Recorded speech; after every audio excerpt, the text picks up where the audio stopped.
Hello everyone, ये हमारा final accounts का सेकंड लेक्चर है। अभी भी हम final accounts of sole proprietorship देख रहे हैं कि आपके सीए फाउंडेशन के टॉपिक में या फिर सिलेबस में मैन्युफैक्चरिंग अकाउंट बोल के भी एक टॉपिक है, final accounts of manufacturing unit. कि किसी का सही में, अभी तक तो हम ये पढ़ते थे ना कि भाई फाइनल अकाउंट्स अगर सोल प्रोप्राइटरशिप का है तो फैक्ट्री तक का खर्चा ये वो, लेकिन जब एक्चुअल में हम लोग जो भी अकाउंट्स कर रहे हैं वो एक नॉर्मल ट्रेडिंग बिजनेस का कर रहे हैं। वो समझने के लिए एक बनाया गया है कि फैक्ट्री तक का खर्चा ये वो, लेकिन एक चैप्टर अपना ऐसा भी है जिसमें अपने सही में देखेंगे कि कोई अगर मैन्युफैक्चरिंग यूनिट में है या प्रोडक्शन का काम करता है तो उसके यहाँ पे फाइनल अकाउंट्स कैसा बनता है। ठीक है, तो इस चैप्टर से पहला चैप्टर जो हम लोग कर रहे थे उसमें बहुत ही सिंपल क्वेश्चन आपने देखा होगा इलस्ट्रेशन में। मतलब जो क्वेश्चन दिया हुआ था वो तो आप लोग क्लास 11 के पहले और दूसरे क्लास में ही कर लेते होंगे, है ना। इतना एकदम बच्चा वाला क्वेश्चन था। तो दो क्वेश्चन छूटा हुआ था, वो मैं उसको आज होमवर्क ही दे देता हूँ, ठीक है ना। एक आपका क्वेश्चन नंबर 7 है, इलस्ट्रेशन 7, और एक आपका इलस्ट्रेशन 10 है, ठीक है ना। ये होमवर्क ले लो, इसमें कुछ है नहीं करने लायक। हाँ, एक बड़ा क्वेश्चन है जो मुझे करवाना है, जो इलस्ट्रेशन 12 है, ठीक है ना, ये मैं करवाऊँगा। और प्रैक्टिकल क्वेश्चन इसके अच्छे हैं, तो practical question also we will do. तो we can start with illustration 12, ठीक है। इलस्ट्रेशन 12 से स्टार्ट करते हैं इलस्ट्रेशन। एंड इसमें थोड़ा सा मेरा फाइनल अकाउंट्स का जो बड़ा क्वेश्चन है ना, वो कराने का तरीका थोड़ा अलग है। हमें भी, आप लोग भी वही तरीका फॉलो करते होगे तो बहुत अच्छा बात है। नहीं करते होगे तो मैं आपको बोलूँगा कि प्लीज़ ये तरीका फॉलो करो, ठीक है ना। आपको पता चल जाएगा कि मैं क्यों बोल रहा हूँ ऐसा। देखो, मेरा तरीका क्या है एक्चुअली, सबसे पहले अपने को ये जो भी ट्रायल बैलेंस वगैरह दिया हुआ रहता है इसको एक बार गो थ्रू कर लेना चाहिए कि आइटम क्या क्या है नहीं है एक बार, ताकि समझ में आए कि भाई ये सब टर्म से हम लोग को पता ही क्या है। जैसे कैश इन हैंड है, कैश एट बैंक है, डेटर्स है, ओपनिंग स्टॉक है, चलो कोई दिक्कत नहीं है। कैसे पता चला ओपनिंग स्टॉक? ये रहा देखो, 31 मार्च 17 का दिया हुआ है और ये 1 अप्रैल 16 है, तो ये ओपनिंग बैलेंस हो गया, ओपनिंग स्टॉक हो गया, ठीक है ना। मालिक कौन है? ओनर है श्री गावस्कर, ये पता रहना चाहिए, ठीक है ना। एक श्री गावस्कर ओनर है, ये ध्यान रखना है। और 31 मार्च 17 को क्लोजिंग करना है। फिक्सचर फर्नीचर पता है हम लोग को, ऑफिस इक्विपमेंट पता है, बिल्डिंग पता है, मोटर व्हीकल पता है। अच्छा, एक और चीज़ आप लोग को पता होगा कि ट्रायल बैलेंस में अगर कोई भी आइटम दिया हुआ रहता है उसका मतलब वो ऑलरेडी एडजस्टेड है। भैया क्या बोलना चाह रहे हैं आप? ऑलरेडी एडजस्टेड मतलब, मेरा बोलने का मतलब है, सोचो यहाँ पे कोई बैड डेट लिखा है, ये रहा, ये चलो मिल गया आपको item bad debt. Bad debt trial balance में दिया हुआ है, इसका मतलब क्या है बताओ? ये डेटर से ऑलरेडी माइनस हो रखा है कि नहीं हो रखा है? भैया इससे कुछ फ़र्क पड़ेगा क्या? बिल्कुल फ़र्क पड़ेगा। प्रोविज़न दिया रहता है ना परसेंटेज में, इतना परसेंट प्रोविज़न बनाओ, इतना परसेंट बनाओ। तो आपको तो सोचना पड़ेगा ना कि बैड डेट और माइनस करना है या ऑलरेडी हो रखा है, ठीक है ना। माइनस करके प्रोविज़न बनाना है या जो अमाउंट दिया हुआ है इस पर प्रोविज़न बनाना है। तो ये सब चीज़ के लिए ऑब्वियसली रहता है, ये सब आपको पता रहना चाहिए कि ट्रायल बैलेंस में अगर कोई आइटम आ गया है मतलब उसका जर्नल एंट्री ऑलरेडी पास हो चुका था। अभी सिर्फ मैंने आपको आइटम गो थ्रू करने बोला है। एंड सिंस मैं अभी पढ़ा रहा हूँ तो इनकेस थोड़ा ज़्यादा टाइम लग सकता है, वैसा बात है, लेकिन एग्ज़ाम में आपको इतना टाइम नहीं लगेगा। आपको फटाफट देखना है कि भाई एक क्रेडिटर है और एक कोई हमने लोन ले रखा है विश्वनाथ से, ये कोई पुराना प्रोविज़न पाएगा पक्का। प्रोविज़न खड़ा है मतलब ये कोई पुराना प्रोविज़न है हमारे पास। परचेज़ है, परचेज़ रिटर्न है, सेल रिटर्न है, सैलरी है, रेंट है, interest on loan from Vishwanath. देखो, interest on loan from Vishwanath, already interest charge किया हुआ है। Rates and tax, discount allowed to debtor. देखो, डिस्काउंट अलाउड टू डेटर, इसका भी प्रोविज़न पे बहुत फ़र्क होता है अगर आप लोग को पता हो तो। एक हम लोग का परसेंटेज में भी डिस्काउंट क्रिएट होता है ना। अगर अपने क्लास 11 का क्वेश्चन वगैरह आप लोग देखोगे ना तो आपको पता चलेगा discount, provision for discount on debt. जैसे हम लोग प्रोविज़न फॉर डाउटफुल डेट बनाते हैं, प्रोविज़न फॉर बैड डेट बनाते हैं, वैसे provision for discount on debtors भी बनते हैं। तो वो कंसेप्ट भी आप लोग को मैं बोलूँगा, प्लीज़ आप लोग देखो कि provision for discount on debtor कैसे बनता है, ठीक है ना। एक वो पॉइंट आप लोग के लिए है कि आप लोग को देखना है। Discount receive from creditor, freight on purchase, carriage outward, drawings, ये सब दिया हुआ है। इंश्योरेंस प्रीमियम है, बैड डेट ऑलरेडी चार्ज है। अब मैं बताना क्या चाह रहा था, इसमें आपको अभी तक कुछ नहीं करना था, अभी आपको फटाफट 20 सेकंड के अंदर गो थ्रू करना था कि क्या क्या आइटम है। अब मैं एडजस्टमेंट में आऊँगा। बोलता है prepare trading and profit and loss account and balance sheet, ठीक है, कर लेंगे। After making provisions for the following, मतलब ये सब चीज़ का एडजस्टमेंट अभी तक नहीं हुआ है, ठीक है ना। तो आपको बताया था ना मैंने कि जिस जो एडजस्टमेंट में दिया रहता है मतलब उसका अभी तक जर्नल एंट्री पास नहीं हुआ है, तो उसका इफेक्ट कितने जगह आएगा, 2 जगह आएगा, एक डेबिट में एक क्रेडिट में। 2 जगह इफेक्ट आना पड़ेगा ना कि जर्नल एंट्री पास करना है अपने को अभी। अब जर्नल एंट्री पास करनी तो नहीं बैठेंगे ना अभी जब हम लोग को फाइनल अकाउंट बनाने बोल रहे हैं। एडजस्टमेंट में आइटम देने का मतलब है कि इनका अभी तक जर्नल एंट्री पास नहीं हुआ है। जर्नल एंट्री पास नहीं हुआ मतलब लेजर नहीं बना, लेजर नहीं बना मतलब वो ट्रायल बैलेंस में नहीं आया, तो इसका इफेक्ट हम लोग को 2 जगह लाना पड़ता है, ये रीज़न होता है।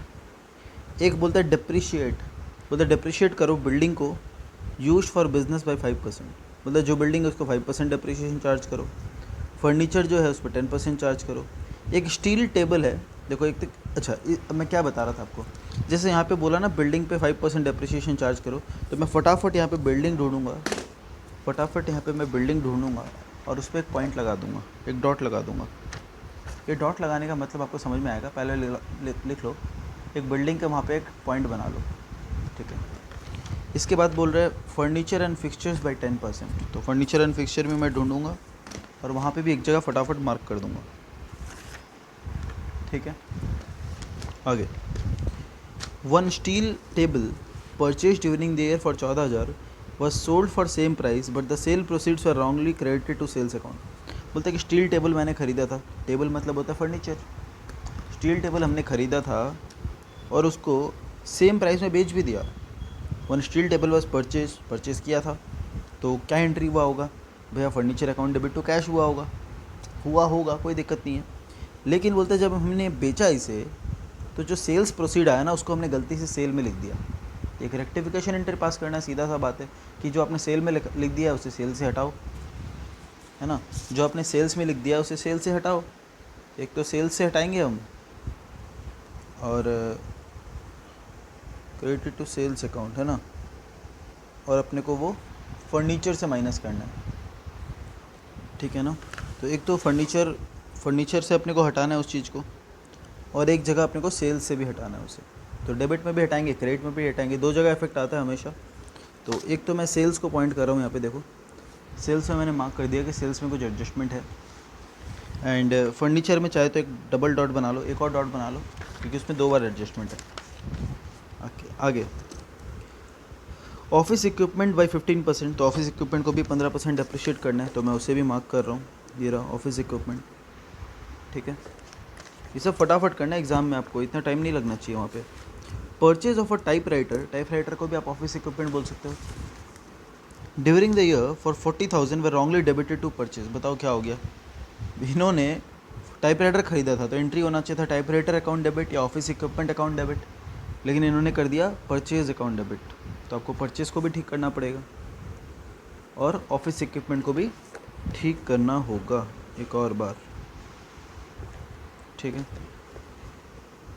मोटर कार 20%, तो मोटर कार अकाउंट देखो कहाँ पे है, मोटर कार, ये रहा, ठीक है।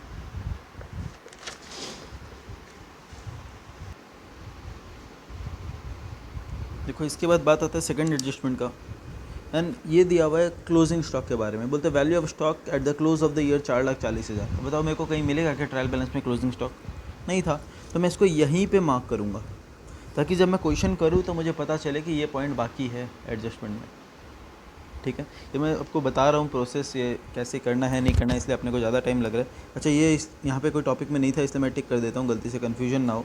एक बार के लिए मैंने ऐसे ही टिक किया है क्योंकि ये कोई पॉइंट नहीं था, मैंने पॉइंट दिया हुआ था, मैं डॉट सिर्फ उसी को दे रहा हूँ जिसका एडजस्टमेंट है। 2 months rent of godown is outstanding, तो मैं क्या करूँगा, रेंट फॉर गोडाउन को मार्क कर दूँगा। Interest on loan from Vishwanath is payable eight 12% per annum, the loan was taken on 1/5/2016 है क्या ये, एक मिनट में चेक कर लेता हूँ नए बुक में, हाँ 1/5/2016 है, ठीक है। तो इंटरेस्ट ऑन लोन को भी मैं मार्क करूँगा, ये रहा, ठीक है।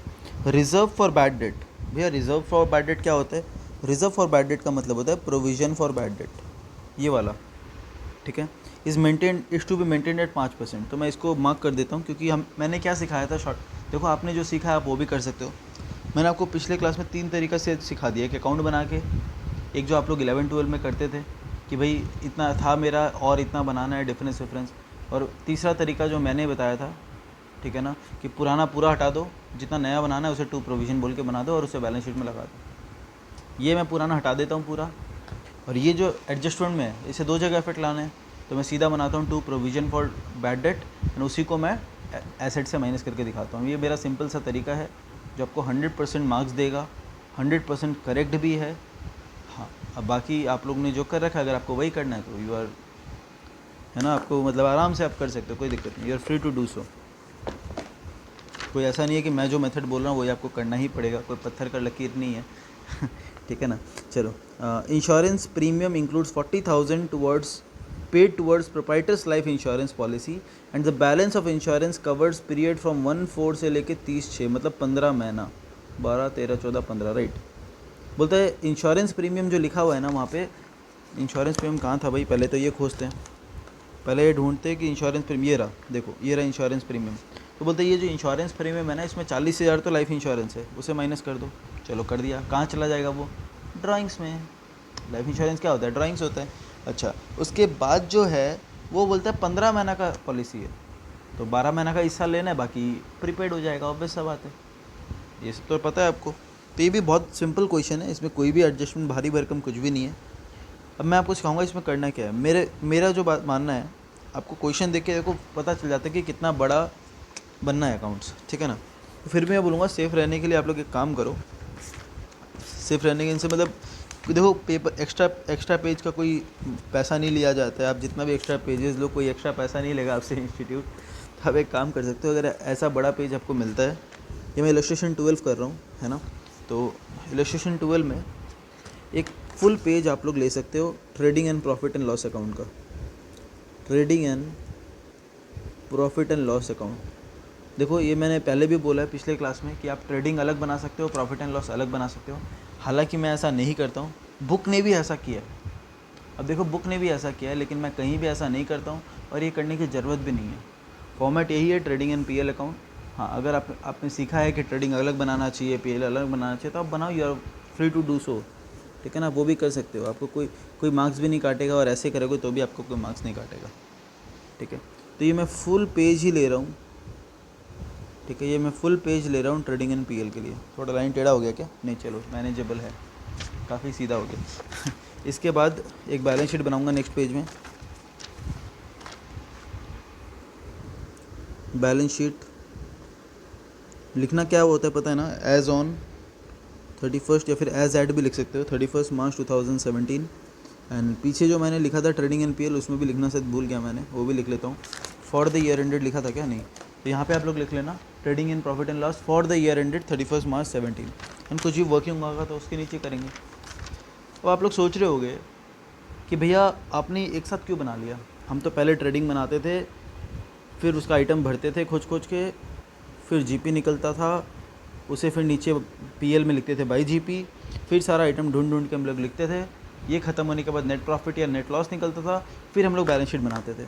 काफ़ी लोग ऐसा करते हैं, right, if I am not wrong, ऐसा होता है, ऐसा स्टूडेंट्स लोग करते भी और ऐसा टीचर लोग सिखाते भी हैं, ठीक है, जो सिखा रहे हैं वो भी करेक्ट है, ठीक है ना, और मैं जो सिखा रहा हूँ वो भी करेक्ट है। लेकिन इसमें फ़ायदा क्या है, एक बात, पहला बात है, अगर आप ऐसा करोगे ना आपका टाइम सेव होगा, ठीक है, आपको एक एक आइटम ढूंढना नहीं पड़ेगा। अब नहीं तो आप क्या करोगे, आप यहाँ से शुरू हो जाओगे, हर बार आप यहाँ से शुरू हो जाओगे, एक एक आइटम ढूंढोगे, कैश इन हैंड नहीं आएगा, नहीं आएगा, नहीं आएगा, ऐसे करते करते करते आप जाओगे, अच्छा ये परचेज़ है, ये आ जाएगा, वहाँ पे स्टॉक था, सॉरी मैंने मिस कर दिया, टू ओपनिंग स्टॉक आ जाएगा, फिर आप ढूंढोगे कौन सा आएगा, परचेज़, फिर आप लिखोगे परचेज़ रिटर्न।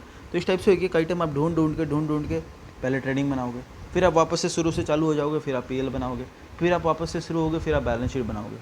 इतना टाइम नहीं मिलेगा सर आपको, इतना टाइम आपके पास नहीं है, एग्ज़ाम में इतना टाइम आपके पास नहीं है कि आप एक एक करके पहले ट्रेडिंग बनाओ, फिर पीएल बनाओ, फिर बैलेंस शीट बनाओ।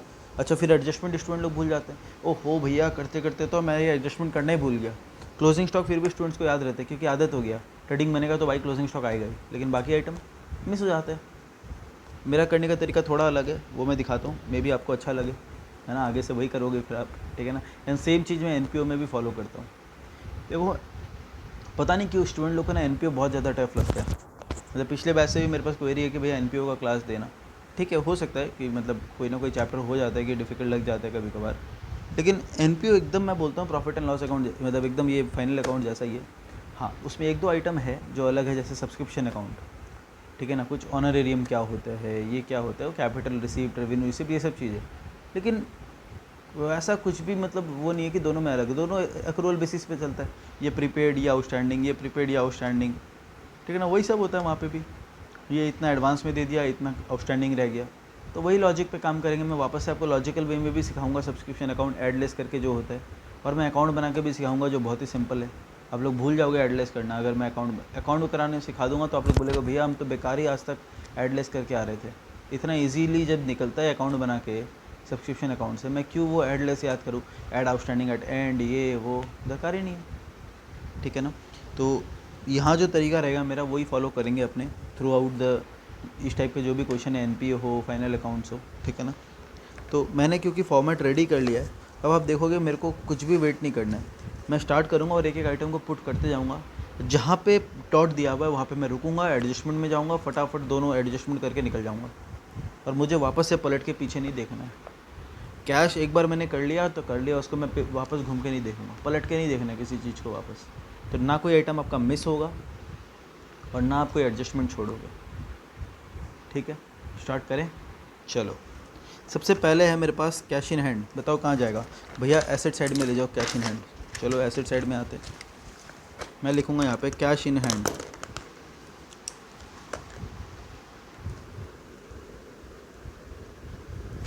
कितना रुपया, 14,000 रुपये। सेकेंड आइटम बताओ क्या है अपने पास, कैश एट बैंक। कोई एडजस्टमेंट नहीं है, देख लो इनमें कोई एडजस्टमेंट नहीं है, मैंने कोई भी डॉट नहीं कर रखा है इनों में। 26,000 सैंडी डेटर्स। अच्छा एक चीज़, जब यहाँ पे बैड डेट है, बताओ ये बैड डेट ऑलरेडी एडजस्टेड है या नहीं है। हाँ भैया बिल्कुल एडजस्टेड है। इस क्वेश्चन में बस एक प्रोविज़न बनता है, तो मैंने ये जो प्रोविज़न लिखा होता है ना, रिजर्व फॉर बैड डेट। अब आपको पता है रिजर्व फॉर बैड डेट आप चाहे तो लाइबिलिटी साइड में दिखा दो, वो भी चलेगा। लेकिन अगर आप थोड़ा सा याद करोगे, रिजर्व फॉर बैड डेट हम लोग कैसे दिखाते हैं भैया, इसको ना हम लोग डेटर से माइनस करके दिखाते हैं। तो मैं आपको बोलूँगा कि ध्यान रखो कि रिजर्व बोल के कुछ है, ताकि आप डेटर को अंदर ही लिखो, है ना, इनर कॉलम में लिखो, क्योंकि आपको पता है कि डेटर से माइनस करके दिखाना होता है प्रोविज़न। ऐसे डेटर में कोई एडजस्टमेंट नहीं है इस क्वेश्चन में। बस आपको थोड़ा सा ध्यान रखना है कि भाई प्रोविज़न है इस क्वेश्चन में, तो डेटर को आप इनर कॉलम में लिखोगे। 8,60,000 कोई एडजस्टमेंट है नहीं इसमें, लेकिन बस आपको प्रोविज़न माइनस करना है ना, minus provision for doubtful date या बैड डेट जो भी है। तो बस मैं ऐसे लिख दूँ, कोई एडजस्टमेंट है नहीं। स्टॉक एज ऑन 1/4/16, सीधा मुझे पता है ये ओपनिंग स्टॉक है, ना तो इसमें कोई एडजस्टमेंट है ना कुछ है। To opening stock. इन एग्ज़ाम में प्लीज़ ध्यान रखना, मैं जो भी शॉर्टकट यूज़ कर रहा हूँ वो सिर्फ मेरे लिए अलाउड है ना, मेरा क्लास है, मेरे लिए अलाउड है। एग्ज़ाम में एकदम भी आप नहीं कर सकते ये सब चीज़, शॉर्टकट एकदम भी एग्ज़ाम में अलाउड नहीं है। वो PFDD ओपनिंग स्टॉक ऐसे लिखना, प्रॉफिट एंड लॉस के नीचे वो नहीं लिखना। यहाँ पे तो मैंने फॉर्मेट ही ठीक से नहीं बनाया। पर्टिकुलर्स अमाउंट वो सब आएगा, पता है ना आपको, पर्टिकुलर्स अमाउंट और एसेट्स वहाँ पे बैलेंस शीट में लाइबिलिटीज़ अमाउंट, एसेट्स अमाउंट, वो लिखना है आपको। ये मेरे लिए एक मतलब मैंने खुद को छूट दे रखा है कि मैं ये सब नहीं लिखूँगा, है ना। वो आपके लिए छूट नहीं है, लेकिन याद रखना मुझे मार्क्स कोई देने वाला, आपको मार्क्स देने वाला बैठा है ऊपर। ओपनिंग स्टॉक के बाद अगला आइटम है furniture and fixture. And furniture and fixture में आप लोग देखोगे मैंने 2 मार्क बनाया हुआ है, ठीक है ना, 2 डॉट बनाया हुआ है। तो इसमें डॉट में फटाफट आ जाते हैं कि भाई फर्नीचर एंड फिक्सचर में सबसे पहले बोला हुआ है कि 10% का डिप्रिशिएशन चार्ज होना था। लेकिन आप लोग अगर ध्यान दोगे इसमें एक रेक्टिफिकेशन भी है, तो ऑब्वियसली मैं कोई भी डिप्रिशिएशन वगैरह चार्ज करूँगा उससे पहले मुझे एक रेक्टिफिकेशन कर लेना चाहिए, है कि नहीं। मतलब कोई भी गलती है उसे ठीक करूँगा तभी ना अपने सही से डिप्रिशिएशन निकाल पाएंगे, है या नहीं। तो मेरे पास फर्नीचर्स है, ठीक है ना। तो मैं आ जाता हूँ एसेट साइड में। एसेट साइड में मैं लिखूँगा furniture and fixture. Asset side में लिखूँगा फर्नीचर एंड फिक्सचर। डेटर्स में और कुछ तो माइनस नहीं होना था ना, नहीं बैड डेट कुछ माइनस होना नहीं था, तो चलो हो जाएगा मैं अपना। फर्नीचर एंड फिक्सचर्स 2,14,000, ठीक है। अच्छा एडजस्टमेंट क्या बोलता है, बोलता है 1 steel table purchase during the year was sold for same price but the sale proceeds are wrongly credited to sales account. तो फर्नीचर सेल हुआ था, ठीक है ना, 14,000 रुपये का फर्नीचर, 14,000 रुपया में भी हुआ और 14,000 रुपया का ही, मेरा बोलने का मतलब है 14,000 का ही फर्नीचर 14,000 में बिका, ठीक है ना, कोई प्रॉफिट नहीं था। तो यहाँ से तो मैं कॉस्ट माइनस करता ना, मशीन फर्नीचर से तो कॉस्ट ही माइनस होगा उसका, अगर 14,000 का 14,000 का फर्नीचर अगर मैं 20,000 में बेचूंगा तो यहाँ से तो मैं 14 ही माइनस करूँगा, 6,000 तो प्रॉफिट है, वो तो प्रॉफिट एंड लॉस अकाउंट में जाता। समझ में आ रहा है मेरे बात? अगर मैं टी फॉर्मेट बना के भी करता तो मैं यहाँ लिखता by sales 20,000 and to profit 6,000, तो अल्टीमेटली 14,000 ही माइनस होता फर्नीचर से। तो यहाँ पे तो सीधा बोल दिया कि 14,000 का ही फर्नीचर था, वो सेम प्राइस में बिक गया, तो ठीक है। अब इसको कहाँ से घटाना है अपने को? ये सेल ऑफ फर्नीचर था, ठीक है ना, सेल ऑफ फर्नीचर, लेकिन इसे कहाँ पे ऐड कर दिया गया है? इसे ऐड कर दिया गया है सेल्स में, तो सेल्स से आपको घटाना है। तो अभी तक हालांकि मैंने सेल्स अभी तक लिखा नहीं है क्योंकि ट्रायल बैलेंस में मेरे पास अभी तक सेल्स आया नहीं था, तो यहाँ पे मैं लिखूँगा, आना तो है ही, पता है ना, बाई सेल्स आना तो है ही, और एक मुझे सेल्स रिटर्न भी दिखा था, तो चलो कोई बात नहीं, वो तो नीचे लिख सकते हैं, minus cell of furniture wrongly credited. यहाँ पे रॉन्गली क्रेडिट हो गया था तो उसे हटा रहे हैं हम लोग, कितना, 14,000 रुपया, राइट। ये करना है अपने को, सेल ऑफ फर्नीचर मैंने हटा दिया सेल से, चलो ये एक एडजस्टमेंट हो गया है। तो मैं आपको बोलूँगा, ये एक एडजस्टमेंट आपका जब हो जाएगा ना, जैसे एक अपना ये हो गया वन स्टील प्लांट वाला, तो मैं इसे एक छोटा सा टिक कर देता हूँ। इसके बाद बोल रहा है फर्नीचर पे 10% का डिप्रिसिएशन चार्ज करो, तो ठीक है। अब ये एडजस्टमेंट में दिया हुआ है, देखो ये भी एडजस्टमेंट में दिया हुआ था, तो हमने दो जगह ट्रीट किया इसको, एक मैंने एसेट से घटाया, एक मैंने सेल से घटा दिया, हो गया दो जगह एडजस्टमेंट। इसके बाद अब बात करें डिप्रिसिएशन का, वो भी 2 बार होगा। क्यों 2 बार होगा भैया? एक ही बार आना चाहिए डिप्रिसिएशन, क्यों एक बार आना चाहिए बताओ? यही डिप्रिसिएशन अगर ट्रायल बैलेंस में दिया रहता तो मैं क्या करता, सिर्फ उसे खर्चा मान लेता। हाँ, एक और चीज़ ये भी आपको सिखाना है। अगर सोचो यहाँ पे डिप्रिसिएशन दिया हुआ रहता डेबिट साइड में, मैं क्रेडिट साइड वाला डिप्रिसिएशन का बात नहीं कर रहा भैया, ये क्या बोल रहे हो आप, क्रेडिट साइड वाला डिप्रिसिएशन? क्रेडिट साइड में कौन सा डिप्रिसिएशन आने लग गया, ये तो आप बताओगे मुझे। क्रेडिट साइड में अगर यहाँ पे कोई डिप्रिसिएशन लिखा है और वो क्रेडिट साइड में, उसका मतलब क्या है बताओ? अब तो आपको बताना होगा कि क्रेडिट साइड में जो डिप्रिसिएशन होता है उसका मतलब क्या होता है। भैया रुको, फिर सोचने दो। भैया क्रेडिट साइड में डिप्रिसिएशन है, अच्छा इसका मतलब भैया वो लोग प्रोविज़न फॉर डिप्रिसिएशन फॉलो करते हैं, और जो एसेट अकाउंट दिया हुआ है वो कॉस्ट पे मेंटेन हो रहा होगा। हाँ सही बोल रहे हो आप लोग, ऐसा क्वेश्चन भी आगे मिलेगा अपने को, मे बी एनपीओ में मिले, मे बी यहाँ मिल जाए, पता नहीं। लेकिन क्रेडिट साइड में कभी डिप्रिसिएशन दिया, इसका मतलब वो डिप्रिसिएशन का प्रोविज़न है, जिसको हम लोग एक्यूमुलेटेड डिप्रिसिएशन भी बोलते हैं, ठीक है ना। अच्छा अब बताओ, डिप्रिसिएशन अगर डेबिट साइड में है तो क्या? भैया डिप्रिसिएशन तो डेबिट साइड में होता है, मैं वो नहीं पूछना चाह रहा, मैं पूछ रहा हूँ कि ट्रायल बैलेंस में अगर डिप्रिसिएशन दिया हुआ है उसका मतलब क्या है? अच्छा भैया इसका मतलब उसका जर्नल एंट्री ऑलरेडी पास हो रखा है, आप बोलना चाहोगे कि वो एक ही जगह जाएगा, और ये है तो वो खर्चा, तो वो पीएल में जाएगा। तो भैया अगर ट्रायल बैलेंस में वो दिया हुआ है, इसका मतलब अच्छा वो ऑलरेडी एडजस्टेड है, मतलब वो एसेट से ऑलरेडी माइनस हो रखा होगा। अगर वो ट्रायल बैलेंस में दिया हुआ है मतलब वो ऑलरेडी एसेट से माइनस हो रखा होगा, क्योंकि उसका ऑलरेडी हमने जर्नल एंट्री पास कर दिया होगा, depreciation account debit to asset या फर्नीचर। लेकिन यहाँ पे ऐसा कुछ नहीं है, मैं बता रहा हूँ कि क्या अपने को तो सीखना है ना, ये क्वेश्चन तो मैं बस करा रहा हूँ प्रैक्टिस के लिए, मेरे को आपको फाइनल अकाउंट सिखाना है, मेरे को आपको ये इलस्ट्रेशन टूल नहीं सिखाना है, मेरे को आपको फाइनल अकाउंट सिखाना है, ठीक है ना। अब वैसे ही बैड डेट यहाँ दिया हुआ है, मतलब वो एंट्री ऑलरेडी पास हो चुका है। कौन सा एंट्री बताओ? भैया एंट्री पास हुआ है bad debt account debit to debtor, इसका मतलब वो डेटर ऑलरेडी डेटर से माइनस हो चुका है। यही अगर बैड डेट एडजस्टमेंट में दिया रहता तो मैं क्या करता, डेटर से भी माइनस करता और प्रॉफिट एंड लॉस में भी चार्ज करता। अब मैं क्या करूँगा, सिर्फ प्रॉफिट एंड लॉस में चार्ज करूँगा डिप्रिसिएशन को। तो इसके बाद फर्नीचर एंड फिक्सचर, ये जैसे मैंने टिक कर लिया। अब फर्नीचर एंड फिक्सचर पे डिप्रिसिएशन चार्ज करना है, ठीक है ना। तो अगर डिप्रिसिएशन देखो यहाँ पे अगर मेरा रहता तो मैं क्या मानता कि वो ऑलरेडी लेस हो चुका है एसेट से, तो एसेट को कुछ हाथ नहीं लगाना होता, मैं पीएल में चार्ज करता सीधा। लेकिन यहाँ पे क्योंकि डिप्रिसिएशन एडजस्टमेंट में दिया हुआ है, मतलब मुझे दो इफेक्ट दिखाना है उसका, एक तो डिप्रिसिएशन को डेबिट करना है, दूसरा फर्नीचर एंड फिक्सचर को क्रेडिट करना है, ठीक है ना। तो एक एडजस्टमेंट में दिखाऊंगा यहाँ पे लेस डिप्रिसिएशन। अब 10% किस पे लगेगा? देखो ये रिमेनिंग कितना बचा हुआ है, 2 लाख। अब एक अजम्पशन है ये कि जो सेल हुआ था ये बिगिनिंग में हो, सॉरी एक मिनट, हाँ ये सेल जो हुआ था ये बिगिनिंग में हो गया था, ये एक अजम्पशन रहता है हम लोग का, ठीक है ना। अगर आप मानोगे कि ये जो सेल हुआ ये लास्ट में हुआ है, अगर आप मान रहे हो कि ये जो फर्नीचर सेल हुआ था 14,000 का, ये ईयर के एंड में सेल हुआ था, तो साल भर आपने कितने रुपए का फर्नीचर यूज़ किया? 2,14,000 का, तो डिप्रिसिएशन चार्ज होता 2,14,000 पे।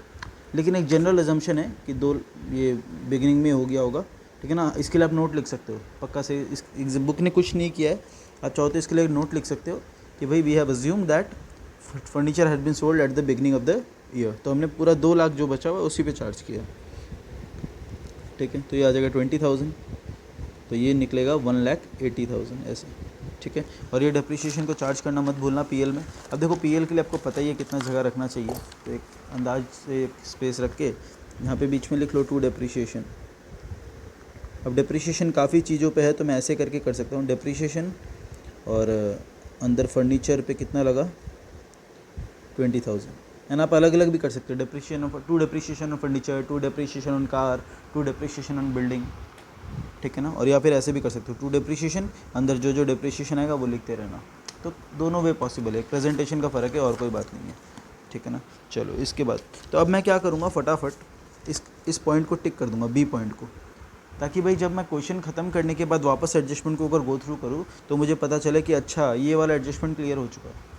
तो फर्नीचर के यहाँ पे 2 डॉट था, दोनों क्लियर हो गया, एक तो रेक्टिफिकेशन था और एक तो डेप्रिसिएशन था। भैया हमें ठीक है आप बोल रहे हो वो ठीक है, लेकिन हमें लग रहा है कि ये बहुत ज़्यादा टाइम टेकिंग है। ये बिल्कुल भी टाइम टेकिंग नहीं है, ये एकदम आपका टाइम बचाएगा इनफैक्ट, ठीक है ना। क्योंकि अभी मैं आपको समझा रहा हूँ, आपको एग्ज़ाम में किसी को समझाना नहीं है, आपको सिर्फ कॉपी में करना है, आपको किसी को एक्सप्लेन नहीं करना है ये सब चीज़। तो फटाफट आप लोग का, अब देखो ये आइटम को आपको वापस खोल के देखना ही नहीं है, मैं तो बोल रहा हूँ, या यहाँ तक अभी हो गया, ये आइटम का कोई काम नहीं आएगा कहीं भी आप लोग देख लो, ठीक है ना। तो वापस से बार बार उसी चीज़ को देखने में टाइम वेस्ट बहुत होता है, फिर भी आइटम छूट जाता है, एडजस्टमेंट ये वो। अब इसमें इतना पक्का है कि आप कोई गलती नहीं करोगे, ठीक है ना। ऑफिस इक्विपमेंट, जैसे ऑफिस इक्विपमेंट पे आओगे आपको पता चल गया कि इस पर एडजस्टमेंट है, तो आ जाते हो ऑफिस इक्विपमेंट के एडजस्टमेंट पे। क्या बोल रहे हैं भैया, ऑफिस इक्विपमेंट पे ना 2 एडजस्टमेंट है। एक तो बोल रहा है डेप्रिसिएशन चार्ज करो, तो वो तो कर लेंगे, पहले अपने एडजस्टमेंट देखते हैं। बोलते purchase of a typewriter during the year for 40,000 was wrongly debited to purchase. बोलते परचेज में डाल रखा है, तो परचेज से हटाना है, परचेज से हटाना है तो उसके लिए पहले परचेज लिख लो। इन परचेज का अमाउंट तो अभी तक हमें पता नहीं है। क्यों नहीं पता? क्योंकि अभी तक उस पॉइंट पे हम लोग पहुँचे नहीं है, तो गैप छोड़ दो, कोई बात नहीं है। माइनस टाइपराइटर रॉन्गली क्या बोला हुआ है, डेबिटेड। कितना रुपए का? 40,000 का टाइपराइटर हमने ख़रीदा था, वो गलती से हमने परचेज़ मान लिया, जबकि होना क्या चाहिए था, ऑफिस इक्विपमेंट बढ़ना चाहिए उसकी वजह से। तो चलो एसेट अकाउंट में आ जाए, 2 जगह इफेक्ट आएगा, ऑब्वियस सा बात है। तो चलो मैं आ जाता हूँ यहाँ पे ऑफिस इक्विपमेंट वाले अकाउंट में। ऑफिस इक्विपमेंट कितना है अपने पास? ऑफिस इक्विपमेंट भैया हमारे पास है 1,60,000 का है ऑफिस इक्विपमेंट, ठीक है, 1,60,000 का है, प्लस परचेज ऑफ टाइपराइटर, ये पूरा लिखना 40,000 का। क्या मान रहे हैं हम लोग, क्या अजम्पशन ले रहा हूँ मैं कि जो हमने परचेज़ किया वो भी बिगनिंग में किया। यहाँ भी मैंने ये अजम्पशन लिया कि जो फर्नीचर बिका था वो बिगनिंग में बिका था, और यहाँ भी मेरा ये अजम्पशन है कि जो इक्विपमेंट ख़रीदा गया है वो बिगनिंग में ख़रीदा गया है। इस पर अब ये एडजस्टमेंट कंप्लीट हो गया, रेक्टिफिकेशन वाला। अब मैं चार्ज करूँगा इस पर डेप्रिसिएशन। कितना परसेंट बोला है? 15%, है ना। हाँ भैया 15% डेप्रिसिएशन चार्ज कर दो, तो मैं कर देता हूँ। डेप्रिसिएशन चार्ज 15% इस पर होगा 30,000, 1,70,000 आ जाएगा, ठीक है। अब देखो क्योंकि बैलेंस शीट थोड़ा बड़ा बन रहा है ना, हर पे डेप्रिसिएशन है, ये है, इसलिए मैं उस पेज में नहीं लिया उसको, नहीं तो चाहता था मैं वहाँ हटा सकता था उसको, लेकिन मैंने बोला ना ICAI आपसे 1 पैसा एक्स्ट्रा नहीं लेगा पेपर का। पेपर कोई बात नहीं, आप आराम से लो, लेकिन अच्छे से प्रेजेंटेशन करके आना। ऑफिस इक्विपमेंट पे कितना लगेगा, लगा है 30,000, ठीक है। तो अब मैं क्या करूँगा, यहाँ पे इसे टिक कर दूँगा, ये वाला सी वाला पॉइंट को टिक कर दिया कि भाई ये कंप्लीट हो चुका है, ठीक है। अच्छा अब आ जाओ, ऑफिस इक्विपमेंट हो गया कंप्लीट। नेक्स्ट पॉइंट देखो, बिल्डिंग पे फिर से एडजस्टमेंट है, तो आ जाओ बिल्डिंग पे, लिखो बिल्डिंग,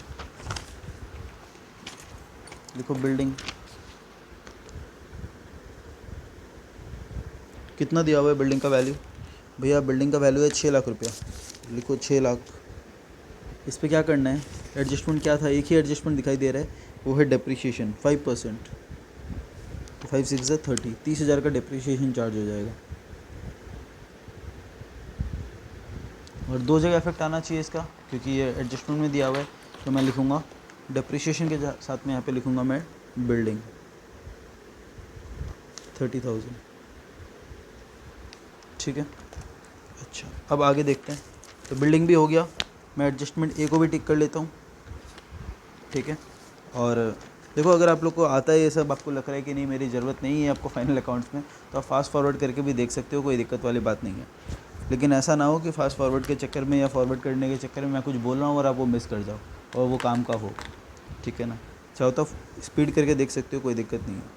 मोटर कार पे एक ही एडजस्टमेंट है मुझे जहाँ तक ध्यान है, वो है डेप्रिसिएशन। वो तो सीधा दिख ही रहा है, एक ही पॉइंट हमने डाला है, क्वेश्चन पूरा पढ़ा था हमने और एक ही पॉइंट डाला है, मतलब एक ही डेप्रिसिएशन है उस पर।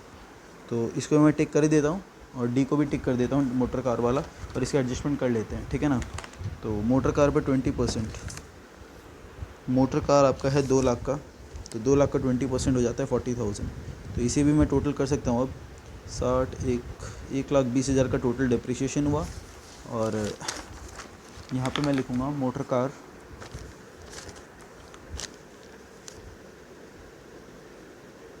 कार 2 लाख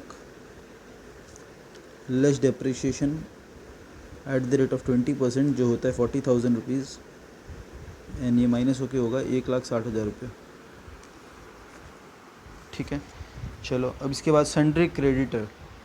अब देखो, आप यहाँ से देखते जाओ, अब ये जो अपना यहाँ पे आइटम्स था ना, ये सारा कंप्लीट हो गया है। मेरे पास यहाँ जो आइटम था ये सारा कंप्लीट हो गया है। अभी इसे मैं देखूँगा भी नहीं वापस खोल के, मेरा ये काम कंप्लीट हो गया इसका, ठीक है। अब मैं इसमें आ जाता हूँ, सन्ड्री क्रेडिटर, बताओ कुछ करना है इसमें? नहीं। लोन फॉर्म विश्वनाथ, कुछ करना है? बताओ, नहीं करना है। तो ये मैं फटाफट एज इट इज़ लिख लेता हूँ। सन्ड्री क्रेडिटर कहाँ जाएगा? लाइबिलिटी साइड में। लोन फॉर्म विश्वनाथ कहाँ जाएगा? लाइबिलिटी साइड में। अच्छा भैया, हमें लग रहा है हमने ना सोल्यूशन देख लिया, हमारे बगल में सोल्यूशन दिख रहा है हमें, आपसे ना एक मिस्टेक होने वाली है। पहले मैं कर लेता हूँ, फिर मैं बताऊँगा कि आप क्या बोलना चाह रहे हो या क्यों बोलना चाह रहे हो कि मेरे से मिस्टेक होगी, ठीक है ना। वो मिस्टेक होगी नहीं, टेंशन मत लो, ऐसी थोड़ी मिस्टेक हो जाएगी। बताओ, सन्ड्री क्रेडिटर में कोई एडजस्टमेंट है नहीं, वो 4,30,000 एज इट इज़ आ जाएगा। Loan from Vishwanath 3 lakh. एक एडजस्टमेंट मैंने पढ़ा था, मुझे याद है, इंटरेस्ट वाला, ठीक है ना। उसके लिए आप लोग हो सकता है बोल रहे हो भैया बुक ने ना उसका जो कुछ आउटस्टैंडिंग इंटरेस्ट कुछ था ना 2 महीना का, ये लोग कुछ बोल रहे थे ना शायद, लोन 1/5 को लिया गया था, वो सब कुछ बोल रहे थे। तो जो भी है, कुछ आउटस्टैंडिंग हो सकता है या एक्स्ट्रा हो सकता है, तो उसे उन्होंने क्या किया, लोन अमाउंट में एडजस्ट कर दिया। मैं नहीं करूँगा। अगर कुछ आउटस्टैंडिंग इंटरेस्ट मेरा बचा हुआ है तो मैं अलग से लिख सकता हूँ ना उसे, इंटरेस्ट आउटस्टैंडिंग, वो भी लाइबिलिटी है। लोन का अमाउंट बढ़ाने की कोई ज़रूरी तो है नहीं, तो उससे कोई गलती नहीं मान सकते अपने, ठीक है ना। क्योंकि अब लोन में कुछ चेंजेस नहीं आएगा, ऐसा कोई अब आपको लग रहा है कि नहीं भैया लोन में करना चाहिए तो करो, लेकिन मैं जो लिखने जा रहा हूँ अलग से, वो कोई गलती है नहीं। क्योंकि भाई मैं जब एडजस्टमेंट पढ़ा, मुझे इतना ही पता चला कि भाई लोन में कोई गलती है नहीं, बस इंटरेस्ट में है। इंटरेस्ट में कुछ बोला हुआ है कि ऐसा ऐसा इन्फॉर्मेशन है, गलती भी ज़रूरी नहीं है, हो सकता है सेम अमाउंट मैच हो जाए, हो सकता है कुछ हो ही ना। बस आपको इन्फॉर्मेशन दे दिया कि जो लोन हमने लिया है वो 12% वाला लोन है और वो हमने लिया है 1 मई को, इतना सा इन्फॉर्मेशन इन्होंने दे दिया।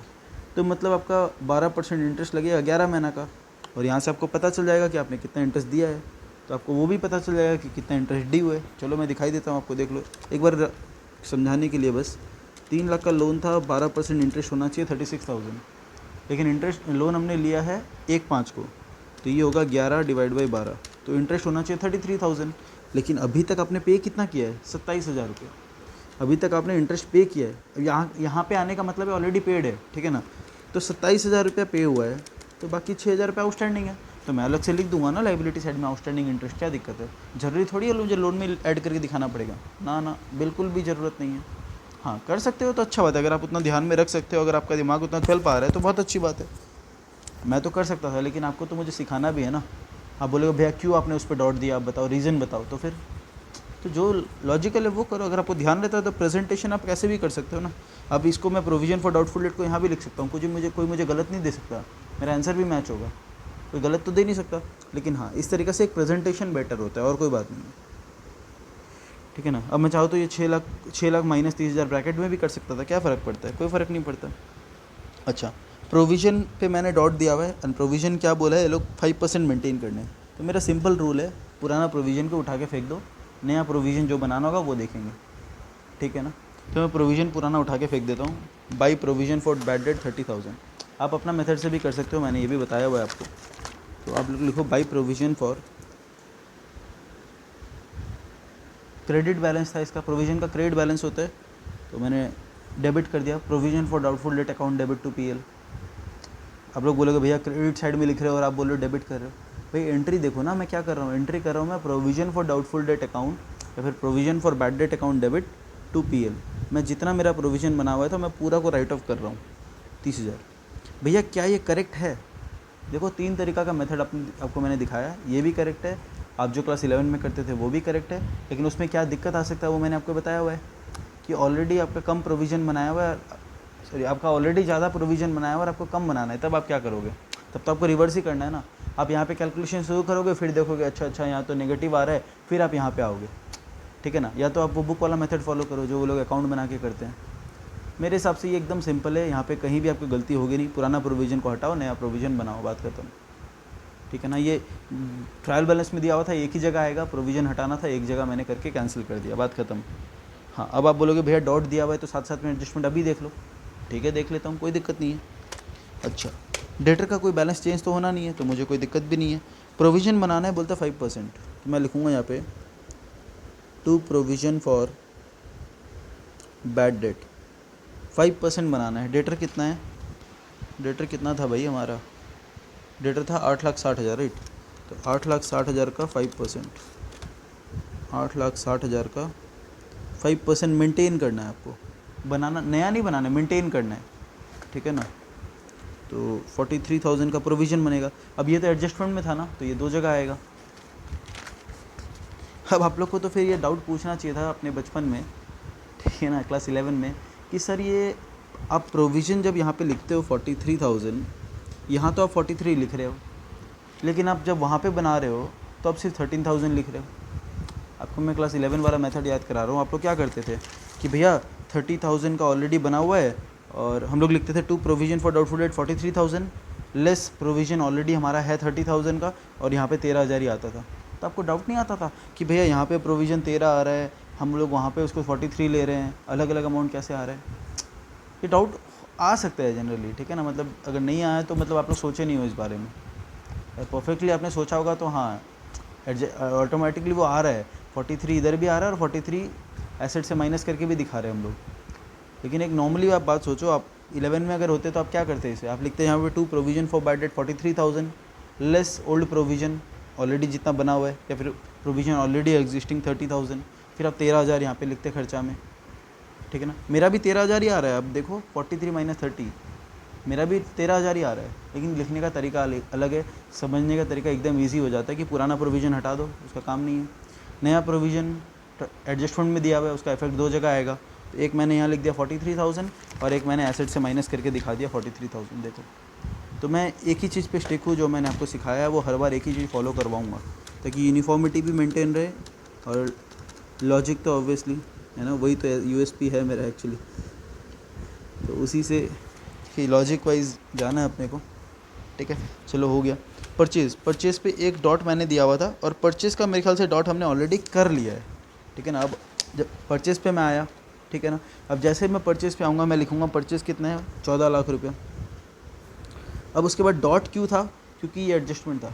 अब जैसे मुझे पता चला कि अच्छा परचेज़ वाला एडजस्टमेंट पे तो ऑलरेडी टिक लग चुका है, मतलब मैंने वो कर लिया, बात ख़त्म करो, आगे आ जाओ। परचेज़ रिटर्न, अच्छा इस पर भी टिक मार लेना, ये वाला ये हमने कर लिया है, ठीक है ना। आगे परचेज़ रिटर्न, तो लिख लो minus purchase return. Purchase return का दूसरा नाम याद है ना, रिटर्न आउटवर्ड, रिटर्न बाहर जा रहा है, रिटर्न आउटवर्ड, खरीदा हुआ माल बाहर जा रहा है, रिटर्न आउटवर्ड। एकदम लॉजिकल नाम सब है, मतलब एकदम उनका नोमेनक्लेचर बहुत सही है, कोई नहीं बोल सकते कि भैया बहुत कंफ्यूजिंग है। हाँ, और आप कोई रीज़न बता सकते हैं मेरे को कि भैया ये इसका ट्रेड रिसीवेबल नाम करने का रीज़न क्या है? पहले जो डेटर्स था बिल्स रिसीवेबल था, अब उनको ट्रेड रिसीवेबल क्यों किया गया? किसको पता है या किसी ने कहीं से सुना है?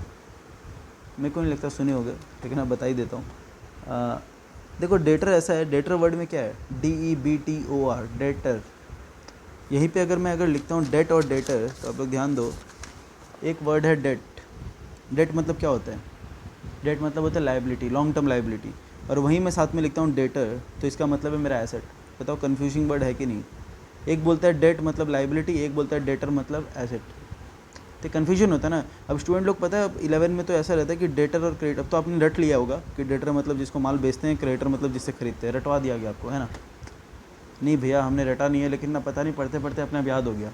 हाँ तो उसी को रटाना बोलते हैं ठीक है ना। तो डेटर और क्रेडिटर को लेके बच्चे बहुत कंफ्यूज रहते हैं कि भैया डेटर क्यों, कोई लॉजिक है ही नहीं ना इसको जानने का कि भाई डेटर क्यों नाम दिया गया इसे। और एक तरीके से कंफ्यूजिंग है, डेट मतलब लाइबिलिटी, डेटर मतलब एसेट। इसलिए इसको कन्फ्यूजन को दूर करने के लिए इनका एक नया नाम निकाला गया, ट्रेड रिसीवेबल। इससे एकदम समझ में आ रहा है, ट्रेड मतलब बिजनेस, रिसीवेबल मतलब पैसा मिलना है। तो ट्रेड रिसीवेबल के अंदर इन्होंने डेटर्स और बिल्स रिसीवेबल को रख दिया। हालांकि मेरे हिसाब से ये दोनों को हटा ही देना चाहिए था, या फिर डेटर को हटा के ट्रेड रिसीवेबल नाम कर देना चाहिए था, ये बहुत सही होता।